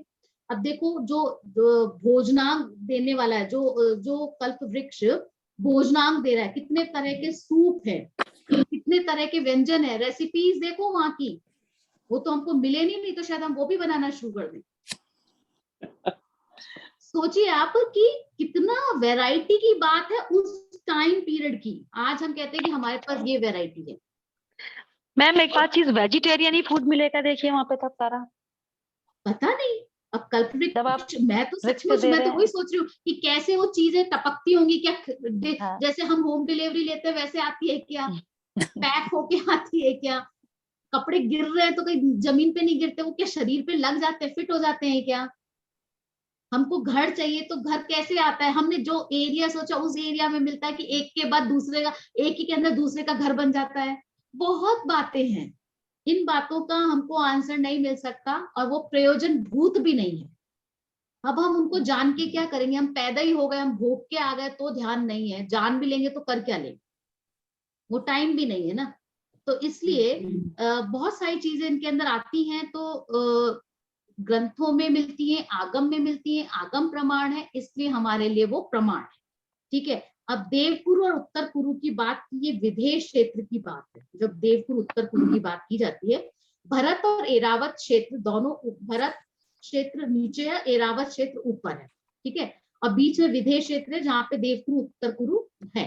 अब भरत क्षेत्र और एरावत क्षेत्र में 6 भाग हैं, 5 तो म्लेच्छ भूमि है, एक आर्य भूमि है। तो आर्य भूमि के अंदर हमारे पास में जो है वो उसके अंदर ही कर्म भूमि है, वही उसी के अंदर काल का चेंज होता है। म्लेच्छ खंडों में काल का कोई चेंज नहीं है। देवकुरु उत्तर कुरु शाश्वत भोग भूमि है, उनमें भी कोई नहीं है। ऐसे जैसे उत्कृष्ट भोग भूमियां कहलाती है, ऐसी मध्यम भोग भूमि है, ऐसे जघन्य भोग भूमि है। जो आपने पहले 3 लोक का पाठ पढ़ा था तो उसके अंदर जो आया था, कभी कुछ मिलेगा तो मैं या तो वो वीडियो शेयर कर दूंगी, तो उसमें आप देख सकते हो उत्तम मध्यम जघन्य भोग भूमियां कौन सी हैं। तो वो है। अब उस समय की भूमि की चर्चा की है, एरिया की बात की कि हर जगह नीटनेस, क्लीनलीनेस, भूमि शीशे की तरह चमक रही है। आप सोचिए, जब शीशे की तरह चमक रही है इसका मतलब धूल मिट्टी नहीं है, वहां पे कुछ इस तरह के कीड़े मकोड़े ही नहीं है, सब सब कुछ ऐसा है जो अच्छा लगे, और कर कुछ रहे ही नहीं है, सब अपने आप ही हो रहा है।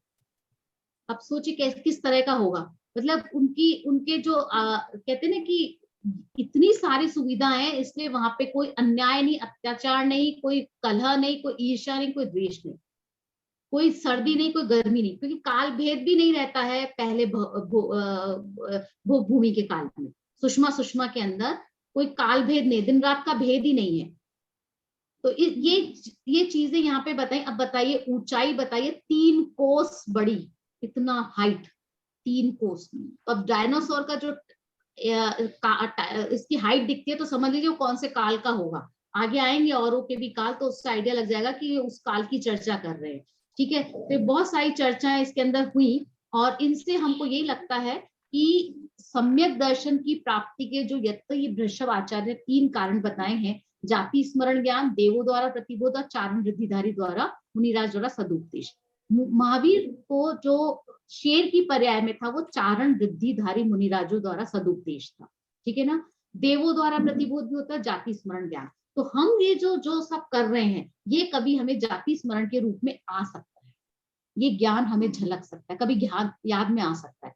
तो इसलिए इसका अभ्यास करेंगे ना तो व्यर्थ नहीं जाएगा, वो हमें सम्यक दर्शन के में निमित्त बन सकता है। और दूसरी बात, जो कल्प वृक्षों की बात पड़ी, जो कि कुमकुम जी ने भी बोला था कि इतने वैभव पाने के बाद भी जब भोगों की इतनी प्रधानता थी वहां पर, वो फिर भी सुखी नहीं है।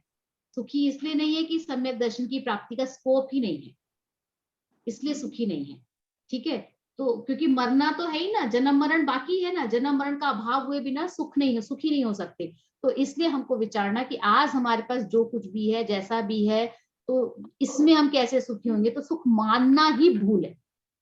तो हमको ये समझना कि किस तरह से हमको आगे का मार्ग अपना सुनिश्चित करना है, वो निर्णय करने का समय आ चुका है। तो उस पर विचार कीजिएगा। और अब इसी विचार के साथ में हम आज का ये चर्चा खत्म करते हैं। नेक्स्ट क्लास के अंदर हम क्रमबद्ध पर्याय में थोड़ा सा फास्ट चलेंगे, क्योंकि इसमें रीडिंग ही रीडिंग है, और सब कुछ डॉक्टर भारिल ने बहुत एक्सप्लेन किया हुआ है, और वो बातें अब हम समझ चुके हैं। सिर्फ एक ज्ञापक और ज्ञान की जो चर्चा है वो चर्चा हम लेंगे, करीब 10 पेज हम उसके नेक्स्ट क्लास के अंदर पूरा कर लेंगे।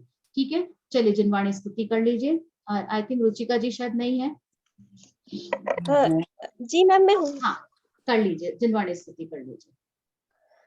साची तो गंगा ये वीत रागवानी, अब चेन्ने धारा निज धर्म की कहानी, जामे अति विमल अगाध ज्ञान पानी, जहाँ नहीं संशय आदि पंक की निशानी, साची तो गंगा ये वीत रागवानी, सप्त भंग जय तरंग उचरत सुखदानी, संत चित मराल वृंद रमे नित्य ज्ञानी, साची तो गंगा ये वीत रागवानी, जाके अवगाहन्ते शुद्ध होए प्राणी, भाग चंद निश्चय जग घट माहिया प्रमाणी, साची तो गंगा ये वीत रागवानी, अब छिन्ने धारा निज धर्म की कहानी। जय जिनेंद्र। आपने भागचंद जी कवि के द्वारा ये वाली जिनवाणी पढ़ी। मुझे बहुत अच्छा लगता है जब आप जिनवाणी स्तुतियां अलग अलग पढ़ते हैं, तो क्योंकि उनसे हमें जिनवाणी के प्रति और बहुमान आता है, वो हम करना ही चाहिए। बाकी जावाणी के ज्ञान से तो हम बोल ही देंगे, इसमें ऐसा कुछ नहीं, लेकिन क्लोजिंग करते समय वापस से उसी महिमा के साथ करेंगे तो अच्छा रहेगा। चलिए, जय जिनेंद्र, हम क्लास जय जिनेंद्र। जय जिनेंद्र। हाँ जी, थोड़ा सा समय, थैंक गॉड ज्यादा समय नहीं लिया, 2 मिनट ऊपर हुए हैं, पर नेक्स्ट क्लास 1 घंटे के अंदर ही करेंगे। मेरा कोशिश तो है 10 पेज करने की, और नेक्स्ट जो लेना है जिनको इसके अंदर अवसर्पणी का दूसरा काल को लेकर तीसरा काल भी वो पूरा कर सकते हैं, तो वो 14 कुलकर तक के आते, तो 14 कुलकर लेते ही बहुत बड़ा हो जाता है। तो या तो हम पुलकर वाली बात को डिवाइड ही कर लेते हैं, नहीं तो वो लंबा हो जाएगा और ट्यूसडे के दिन आ रहा है तो हम उसको कर नहीं पाएंगे, टाइम नहीं दे पाएंगे। तो 5 पेज तक का ही रख लीजिए फिर रुचिका जी, ठीक है? जी मैम। हाँ चलिए, जय जय। जय जय जी। आज तो कुछ भी नहीं दिख रहा है मुझे, हैंड हो गया।